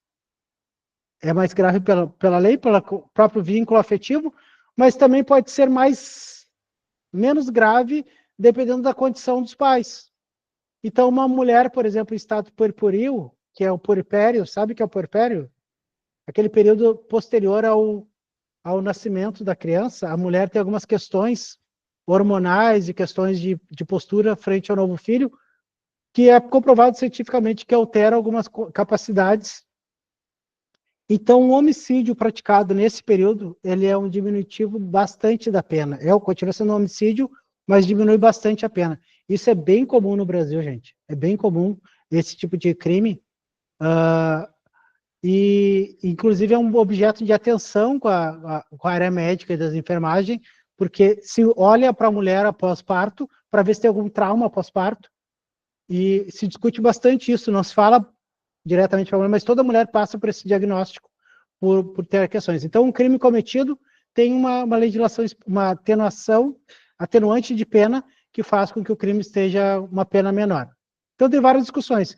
E o feminicídio surgiu nesse contexto, né? O feminicídio hoje é tipificado, existe o crime de feminicídio que é praticado pela própria condição do gênero feminino. Gênero feminino, não é biologicamente... Gênero não é biologicamente mulher, é o gênero feminino. Pessoas que se identificam com o gênero feminino. Então, existe um crime, uma pena hoje, existe uma lei que assegure e agrave a pena por feminicídio. O feminicídio é um crime mais grave do que matar uma outra pessoa por matar a pessoa. Mas tu matar alguém pela condição de ser mulher é mais grave. E se discutiu que isso não deveria acontecer no país. E é óbvio que deveria acontecer no país, e que bom que aconteceu. Em 2015, várias coisas não existiam. Então, olha só. Eu quero que vocês leiam essa proposta de redação e me digam o que é violência contra a mulher. Leiam a proposta de redação, por favor, em silêncio, na página 1, e me digam o que é violência contra a mulher. A pergunta do Gustavo aqui, a violência contra a mulher seria qualquer tipo de violência praticada com uma pessoa que se identifica com gênero feminino? Sim, exatamente isso. É a questão de gênero, tá? É importante, inclusive, os estatutos que marcam até o uso de banheiros por gênero, por identificação de gênero. Isso é uma questão de direito humano. E sim, inclusive a Lei Maria da Penha, ela não é aplicada a homens. Não existe uma relação, um casal de homens não pode aplicar a Lei Maria da Penha, porque não existe um gênero feminino. Da Maria da Penha poderia ser aplicado entre duas mulheres, por exemplo, porque tem a ver com o gênero feminino. Então, mas é uma questão de jurídica que não cabe tanto a gente para aqui. Claro, é importante para a nossa capacidade de argumentação. O que é violência? Que tipo de violência contra a mulher existe? O que é violência contra a mulher? É chegar e dar um tapa numa mulher, um soco, um tiro? O que mais? Também, né? O que mais? Vocês viram que tem vários tipos de violência aqui, né? Elencados. E qual o texto que me dá que define as violências contra a mulher? O texto 2. E é um texto que a gente não pode ler só por cima. Porque a primeira questão, e 90% de vocês não, dos alunos do Enem, vão falar de violência física. De quando a pessoa bate na mulher ou mata a mulher. Ou a Maria da Penha mesmo, deixa a pessoa com um problema físico, deixa ela cadeirante. Mas não é só isso, né? Existem outros tipos de violência. Por exemplo, em 2005 ainda não existia a violência psicológica contra a mulher. Existe um crime hoje de violência psicológica. Existe um crime tipificado no Código Penal, que eu não lembro de cabeça qual é o artigo, acho que é o 216. Pode olhar para nós, Felipe. Qual é o artigo que fala da... Acho que é 216A ou 212A ou B. Código Penal, violência psicológica contra a mulher. Tá, é exatamente por isso que eu estou pedindo para o Felipe colocar isso. Em 2015 ainda... olha, é um professor, né? Como é que o cara vai ter essa bagagem aí, né? Esse tipo de pergunta para tu responder, o cara tem que ter ficado muito careca muito cedo na vida. Em 2015 ainda não existia esse tipo penal, que é a violência psicológica. O que diz aqui? Violência física. Mais de 50% das respostas foram que existe violência física. 31% diz que é violência psicológica. Não parece alguma coisa estranha pra gente? Não parece que a violência psicológica tem mais do que a violência física? Sim, né? As mulheres já respondem isso, né? Sim. Então, o que pode dizer que só 30% relata ter violência psicológica? Não, mas mesmo que não seja denúncia. Exatamente. Tu não percebe isso como uma violência, a violência psicológica. Tu percebe isso como uma situação normal da vida. Achou, Felipe? A prática alterou a lei. entra direto no Código Penal. Vai no... Tá, mas vai direto no Código Penal. Bota CP. Aham. Eu tava no capítulo 2, sobre violência doméstica contra a mulher, artigo 7. Não, vai no Código Penal. Aquela ali é só a lei que alterou o Código Penal. Quando tiver que alterar alguma coisa numa lei, tu precisa fazer um projeto de lei para mudar alguma coisa. Tu faz um projeto de lei para mudar, não, agora tem que virar crime isso. Então, como é que faz? Qual é o agente que faz isso? Pode ser a sociedade, pode propor, pode ser o presidente, tem vários critérios para propor leis. E quem aprova a lei? Congresso Nacional, passa na Câmara dos Deputados e no Senado Federal. O presidente depois sanciona a lei. Por que o presidente tem que sancionar a lei? Porque o presidente pode dizer assim, tá, não, agora vocês acharam que tem que criar uma delegacia, uma a cada 3 delegacias tem que ser da mulher. Será que existe verba para isso? Então o presidente pode dizer, não vou sancionar a lei porque não tem verba para isso. Então tem que dizer de onde tira o dinheiro. Nesse caso, o presidente tem que sancionar a lei. E menos a Constituição não precisa passar pela sanção do presidente. Mas quem faz lei é o Congresso. No Enem, se vocês olharem aqui, vai dizer assim, ó, tipos de violência. Violência física, psicológica, moral, sexual, patrimonial, cárcere privado, isso é um crime, né, específico, tráfico de pessoas, violência contra a mulher. Depois de um projeto de lei, começou a parar, como é que se vira uma lei depois das coisas? Porque tanto acontece no país que não tem violência psicológica, não era tida como uma violência, era só uma vida, funcionava assim. Tu é uma bosta, tu é não sei o quê, tu não faz nada certo. Tipo de várias violências que o colega pergunta, qual a diferença de violência psicológica e moral? Não tem essa diferença tão clara. Quando a gente faz uma lei, a gente tem os núcleos do verbo. Todos os verbos, por isso que verbo é importante, tudo que tiver aqui é uma violência psicológica. Isso é um crime. É que aqui eu não consigo marcar, né? Mas diz assim,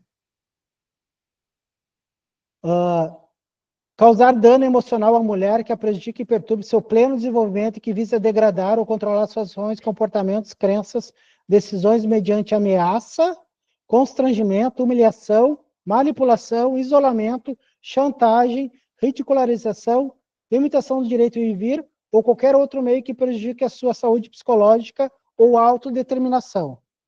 O nome disso, pena de reclusão de 6 meses a 2 anos e multa. Isso é violência psicológica.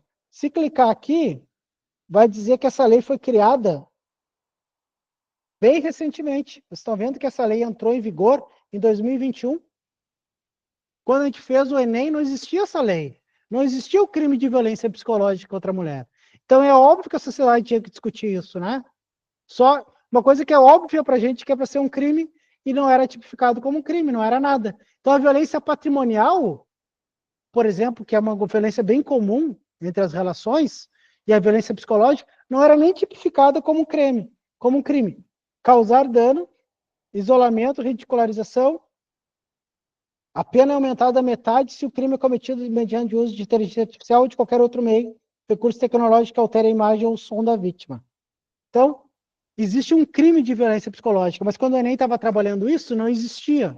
Quando o Enem trabalhou isso, foi uma discussão que começou lá em 2015, que estava acontecendo no país e que só virou lei em 2021, depois de muita pressão. Tá? Então, a gente pensa assim, isso aqui não é violência. É claro que é violência, é um crime específico, que é um crime cometido por questões de gênero. Então, tem outras coisas ali que diz o que o texto 1 fala, dos dados. O que o texto 3 diz? O que eles não mostram? Campanha, os tipos de forma de basta, feminicídio basta. Que nem é a mesma coisa, né? Violência psicológica e feminicídio. O crime de feminicídio também não existia no Código Penal. Tem muitas coisas que a gente tem muito ainda para evoluir na sociedade. Então, tem os dados que mostram isso. Então, o Enem vai pedir para que tu trabalhe com isso e pense nisso para poder escrever a tua redação. Então, tu pode falar de violências não tão óbvias.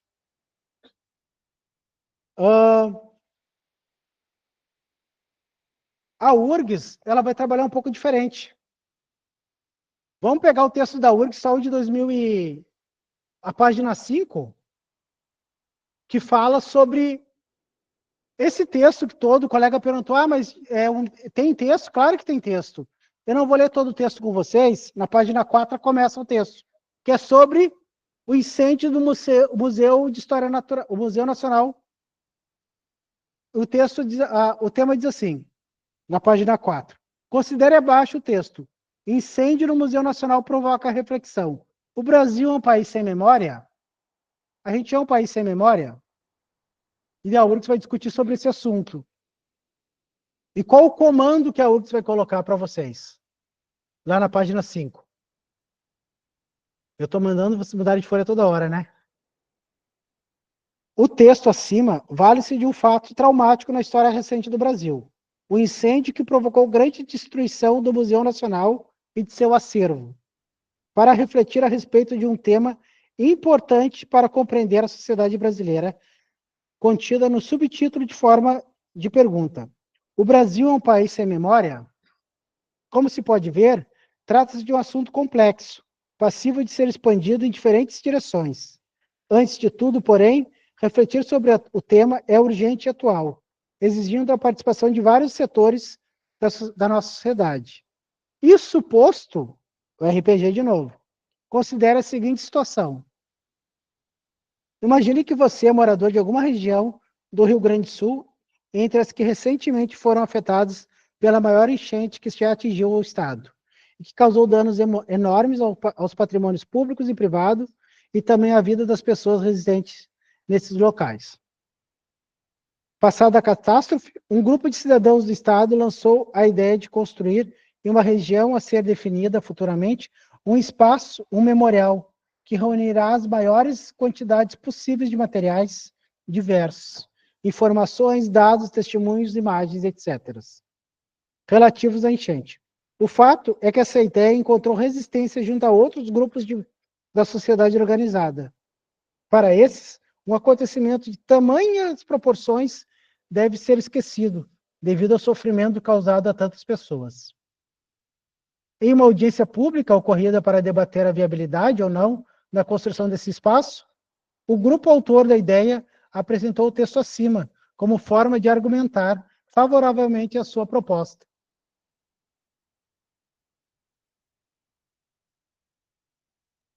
Como você pode imaginar, esse texto causou grande controvérsia entre os presentes na audiência, motivo pelo qual foi criada uma comissão que ficou encarregada de apresentar em uma audiência pública argumentos sobre a pertinência das ideias, contida no texto a situação em questão. Considere que você faz parte dessa comissão e que você deverá apresentar seu ponto de vista sobre a adequação das ideias formuladas pelo autor do texto para refletir sobre a viabilidade, ou não, de criação de um espaço de memória de catástrofe. Em outras palavras, você acha que os argumentos apresentados por Lixotti referentes à construção da memória no Brasil podem ser aplicados para discutir a construção ou não de um espaço de memória relativos à catástrofe que atingiu o Rio Grande do Sul? Você deverá apresentar seu ponto de vista de forma um texto dissertativo que será lido por você na próxima audiência pública, em que estarão presentes grupos favoráveis e contrários à proposta. Claro que a gente não leu todo o texto, vocês vão ter que fazer essa leitura com calma. É um texto que vai defender que o Brasil não tem memória, que o Brasil não defende, o Brasil precisa de espaços de memória. Pergunta, antes de ler o texto, é bom ou ruim falar sobre coisas traumáticas?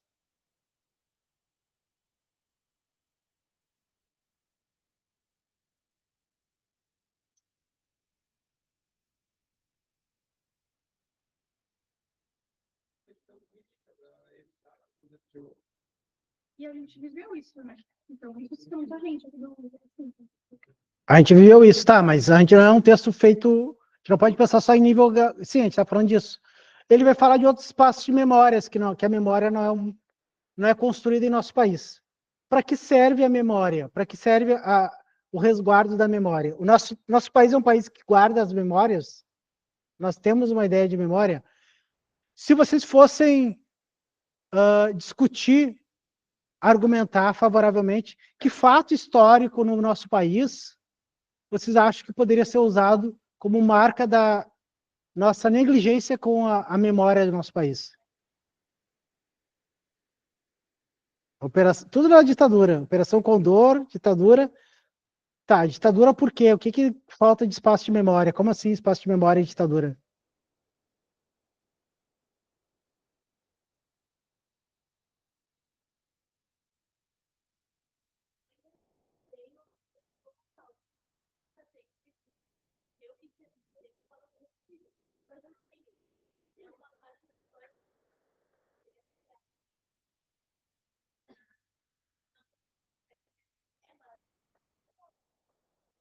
E falta o senso de justiça também.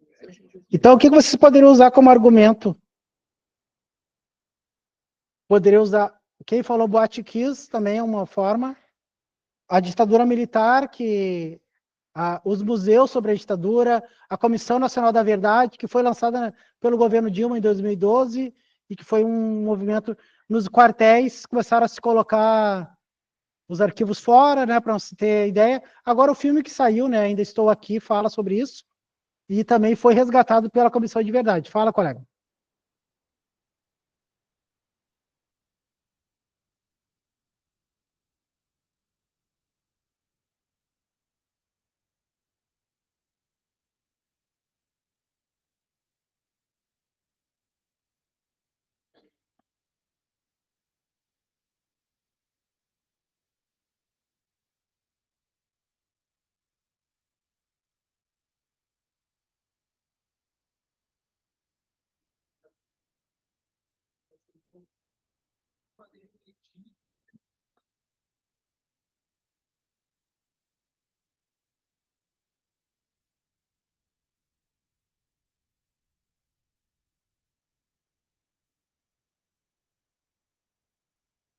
Tem o caso que teve a revolta da Chibata, por exemplo.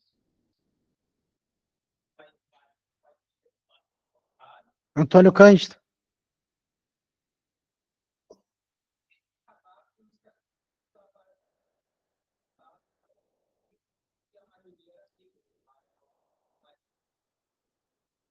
Sim. Esse documentário que eu sugeri para vocês, Inconveniências Históricas, um dos episódios é sobre o Antônio Cândido e como o racismo está ligado a isso.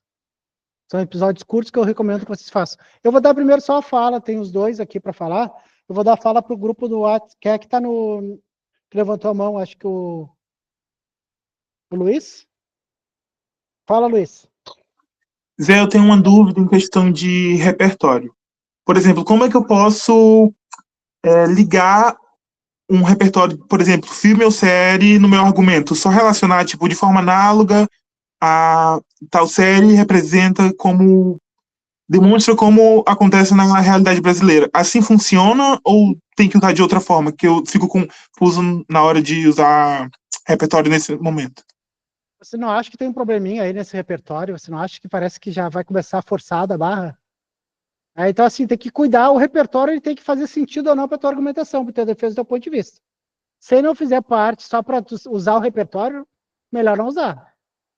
Então, assim, se tu começa a falar da revolta da chibata, se começa a faltar a revolta da vacina, se começa a falar de momentos históricos brasileiros que não são rememorados, a construção de museus e de construção de memória, é muito melhor do que tu pegar um repertório só forçado, só para dizer que tu está falando. Você vai pegar a ditadura militar e vai dizer como não existe a discussão da memória, não existe dias de comemoração para luta contra a ditadura. Tudo isso é mais importante do que um repertório forçado, de forma análoga à série. Não parece tão argumentativo, tá? Vou deixar os colegas aqui falar primeiro, fala aí.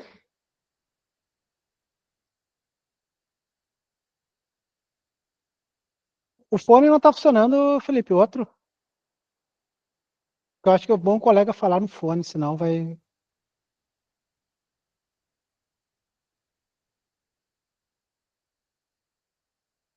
Alô? Tá. Tá funcionando. Pega aqui o fone, aí tu fala aí, porque senão os colegas aqui não vão ouvir, eu vou ter que estar... Obrigado. Ah, o Silvio Santos. Não existe um sentido de negligência com a questão da justiça em relação a esse fato da ditadura, porque muito se relativiza em relação a ideologias, a posicionamento, mas o que aconteceu foi um assassinato em massa. E não se dá para tratar a ditadura como uma perspectiva assim, não, eu sou de direita, estou de esquerda. Não, foi uma questão de genocídio. E a gente tem que considerar isso na nossa análise.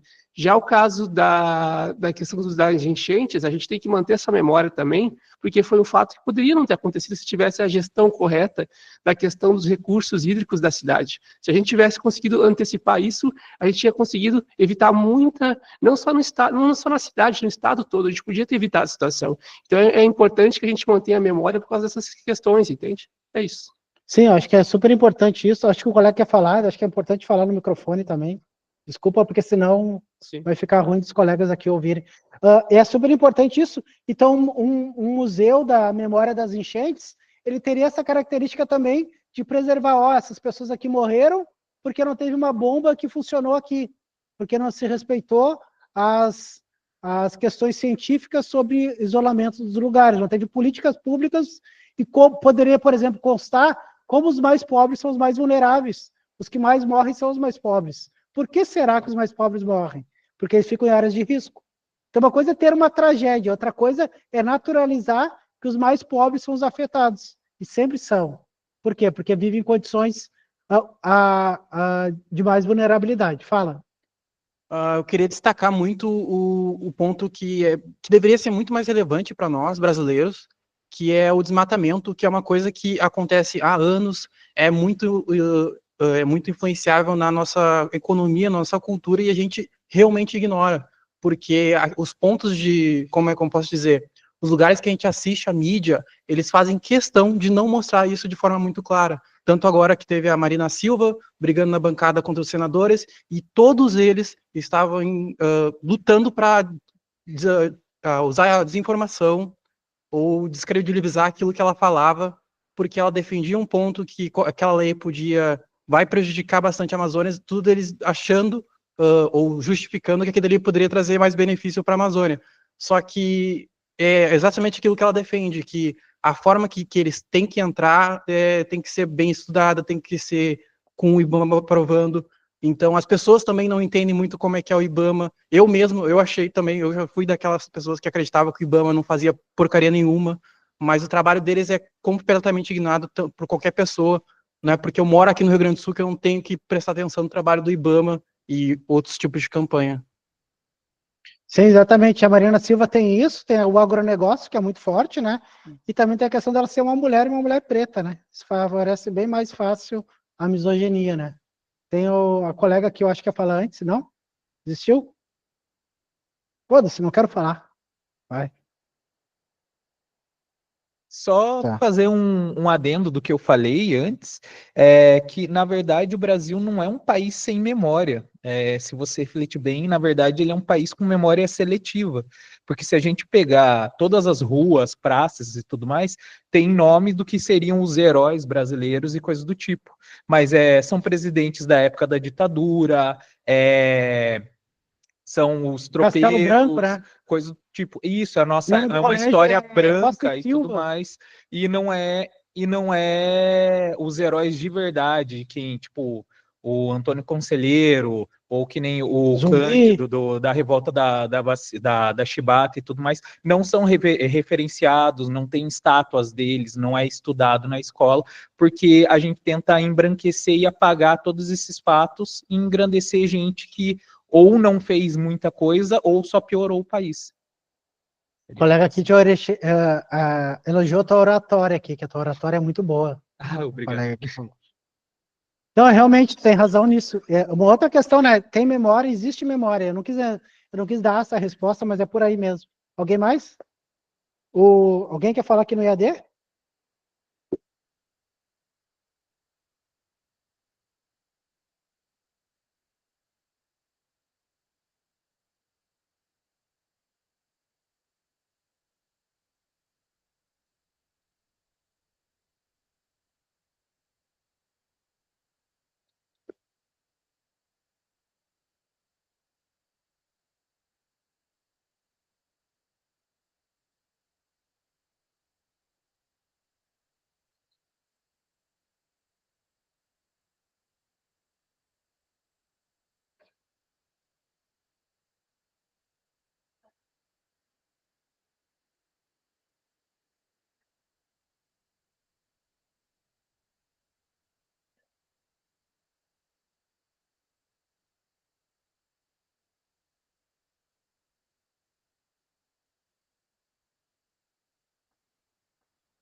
Essa discussão aí sobre a intervenção ser direta é uma grande discussão, que as pessoas usam para defender o agronegócio. Fica mais barato o preço da comida. E isso afeta, atinge diretamente. Mas a que preço, né? Fica mais barato o preço da comida, uma comida menos qualidade, com mais agrotóxico, e com o desmatamento que traz outros entraves. Então, é uma coisa muito simplista, que é o lucro rápido, né? Aquela coisa que é efetiva. Que falta uma discussão mais profunda sobre o que é defender, o que é fazer bem para a sociedade. Mas sim, tu tem razão, sim, isso é bem comum das pessoas achando que isso não é uma intervenção. Tem uma outra discussão bem importante, né, sobre meio ambiente, né, que as pessoas dizem assim, não, tu tem que reciclar teu lixo, e a grande mídia fala isso, né, mas os grandes problemas do meio ambiente, desperdício de água ou de consumo, são dos grandes produtores do agronegócio, que produz mais de 70% de todo o consumo de energia no Brasil é para as grandes empresas, né, que não têm políticas de preservação ambiental. Vamos ver as falas dos colegas aqui para eu continuar, que já está no meu horário. Acho que é o... Quem é que está levantado aí? Luiz, depois Mari, tá? É que minha dúvida não era em relação a esse tema em si, era na construção da redação no geral, sabe? Eu queria saber como é que fica bom relacionar usar uma série ou um filme, no caso, para embasar o argumento, que eu fico confuso na hora de usar. Bom, é que eu já falei, acho que não deixei muito claro isso, né? Não faço a mínima ideia de como tu usaria isso. A tua série, teu argumento e o teu repertório só vai ter sentido se ele tiver conexão. Agora, forçar a barra para sempre colocar a série, isso não combina com a URGS, tá? Não posso dizer a priori que essa tua série tem alguma coisa a ver. Eu posso falar da série Inconveniências Históricas e citar o episódio do Antônio Cândido. Posso falar, mas agora uma série, só por ser uma série em si, parece ser um repertório forçado. Tem que usar. Cabe na tua discussão ou não cabe? Essa que é a questão. Eu não tenho como te dar uma receita para isso. Não existe a receita. Só usando e vendo se ela funciona no teu texto. Eu sei que vários de vocês trazem isso introjetado, de que isso é escrita, mas não, isso combina um pouquinho mais no Enem. Na URGS tem que ser um pouco mais reflexivo sobre isso. É no Enem mesmo, a dúvida é sobre o Enem mesmo. No Enem dá de várias formas, só que eu não sei dizer agora exatamente, porque a gente está discutindo um pouco mais a URGS, né? Então, no Enem tu pode tentar encaixar a série nesse viés, nessa perspectiva, dá para encaixar, tá? Mas pratica, tenta, e daí quando tu escrever eu te mostro se ela encaixou ou não, daí eu vou te falando, ó, teu repertório não tá, e tu vai perder possivelmente nota na competência 3 do Enem, se ela não estiver boa, tá? Qual é a próxima que perguntou aí?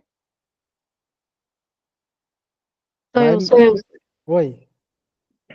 Eu queria saber, eu tenho uma dúvida, na verdade, que é o seguinte, para encaixar no repertório ali da redação do Enem, né, principalmente ali naquele tema do esquecimento histórico, peraí que eu estou tentando achar a palavra melhor para colocar aqui a minha dúvida.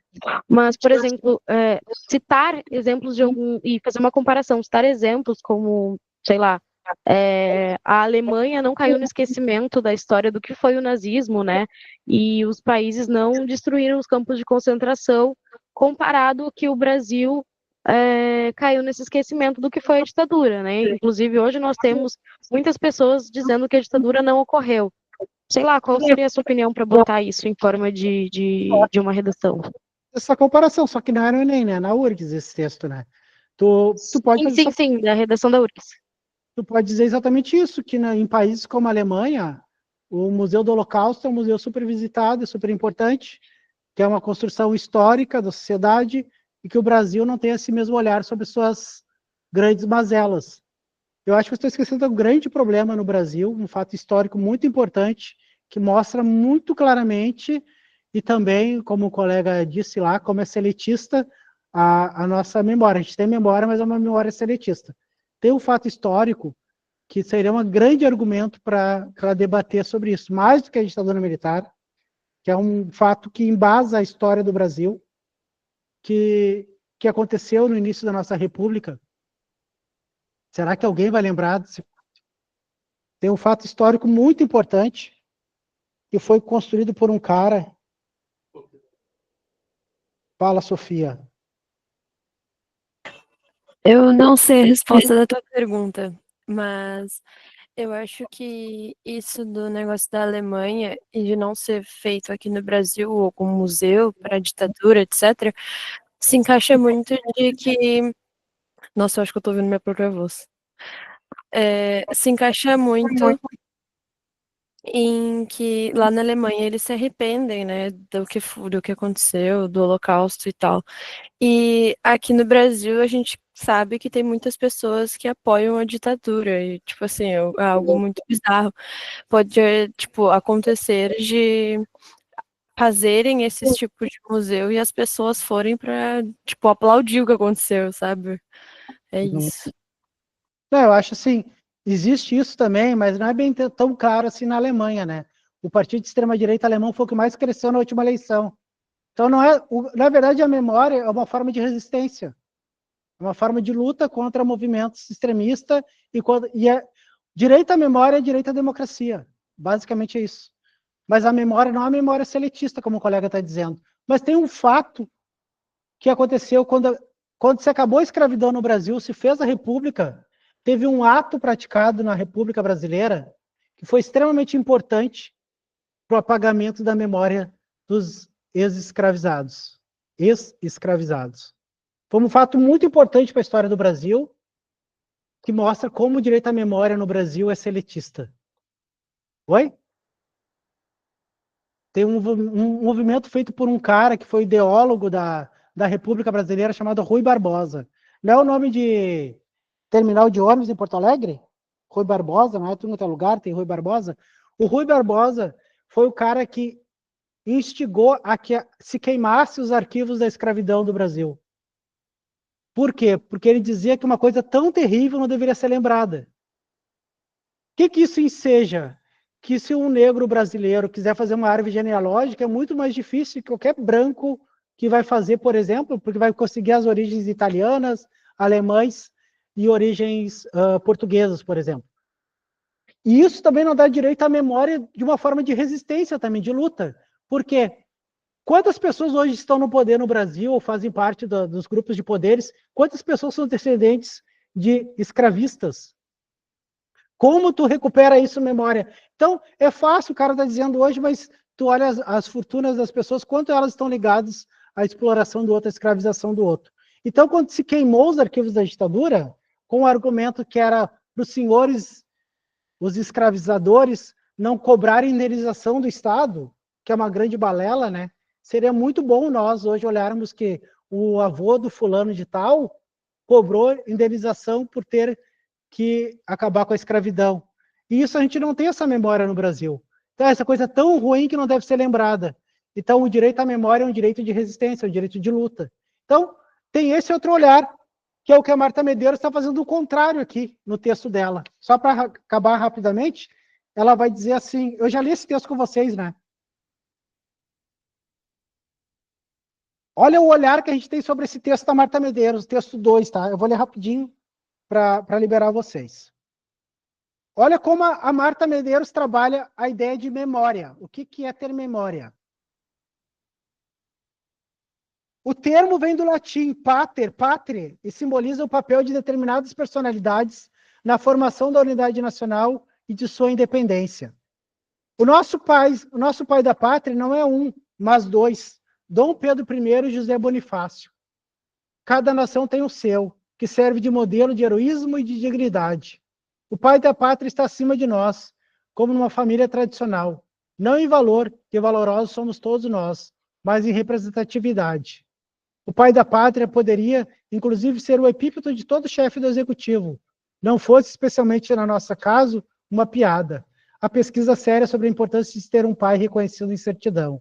O Brasil, de forma simbólica, tem os dois já citados. Mas, na prática, é como se fôssemos filhos de um pai fantasma, que não nos deu o senso de inclusão familiar, de responsabilidade e de orgulho, deixando-nos à deriva. Quem me dera ser crédula, confiante, do tipo que admite estarmos em meio a uma crise medonha, mas que dela brotará um estado maior, melhor. Já fui assim otimista, mas o tempo passou e cobrou-me alguma lucidez e coragem para encarar a realidade. Agora não é mais me dado a alternativa de embarcar num faz de conta, acreditar em desvaneios.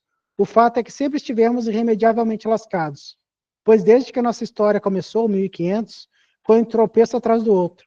Um país descoberto por engano, por causa de uns ventos inesperados que conduziram as caravelas para outros destinos que não a Índia, e foram parar aqui sem querer. E quem dá importância ao que foi sem querer, descuidos não são levados a sério. Nunca fomos e jamais seremos a primeira opção nem para nós mesmos. O Brasil é um acidente de percurso do qual se tenta tirar alguma vantagem para que o engano de rota não resulte em total perda de tempo.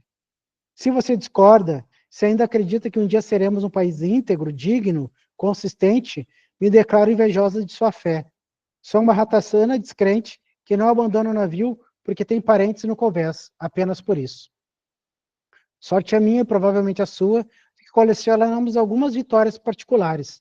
Amigos fiéis, o gosto pela música, amar e ser amado, gozar de boa saúde. Poder ir ao cinema de vez em quando, não ter vergonha do nosso passado e acreditar-se merecedor de um banho de sol, de um banho de mar, de um banho de chuva.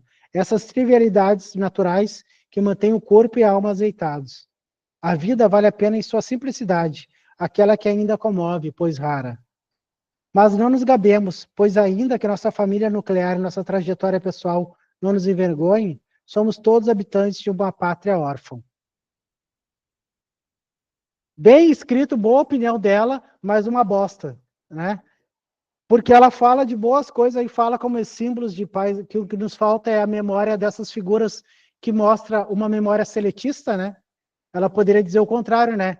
Que Dom Pedro dividiu a nação em capitanias exatamente aos amigos do rei, dividiu as terras do Brasil entre os amigos do rei, né? Que são partes, são os mesmos que legitimaram, por exemplo, a escravidão. Então, é bem legal, mas a ideia dela de memória e de construção de memória é uma ideia que a gente pode questionar vários aspectos. Então, vocês podem pegar, será que esses são os símbolos pelos quais a gente tem que lutar? Será que é Dom Pedro e José Bonifácio os símbolos da nação? Será que esse é o problema do Brasil? O problema é não cultuar esses símbolos? A gente já tem esses símbolos. Todos os símbolos da elite são cultuados. Há quanto tempo 20 de novembro é feriado no Brasil, aqui no Porto Alegre? Há um ano, né? Agora virou um feriado nacional. Mas olha os outros feriados que a gente tem no Brasil. Isso também é direito à memória. Como essas coisas são importantes para a construção da nação. Então é isso, pessoal. Eu quero que vocês pensem nesses textos de uma forma crítica e façam as redações até o dia 22. Tudo em dia. Valeu, pessoal. Até. Cuidem-se. Sim, o samba da Mangueira, Mari, é exatamente esse. O samba da Mangueira é um bom tema. Bem interessante. Ele caiu em alguma... Acho que no Enem caiu.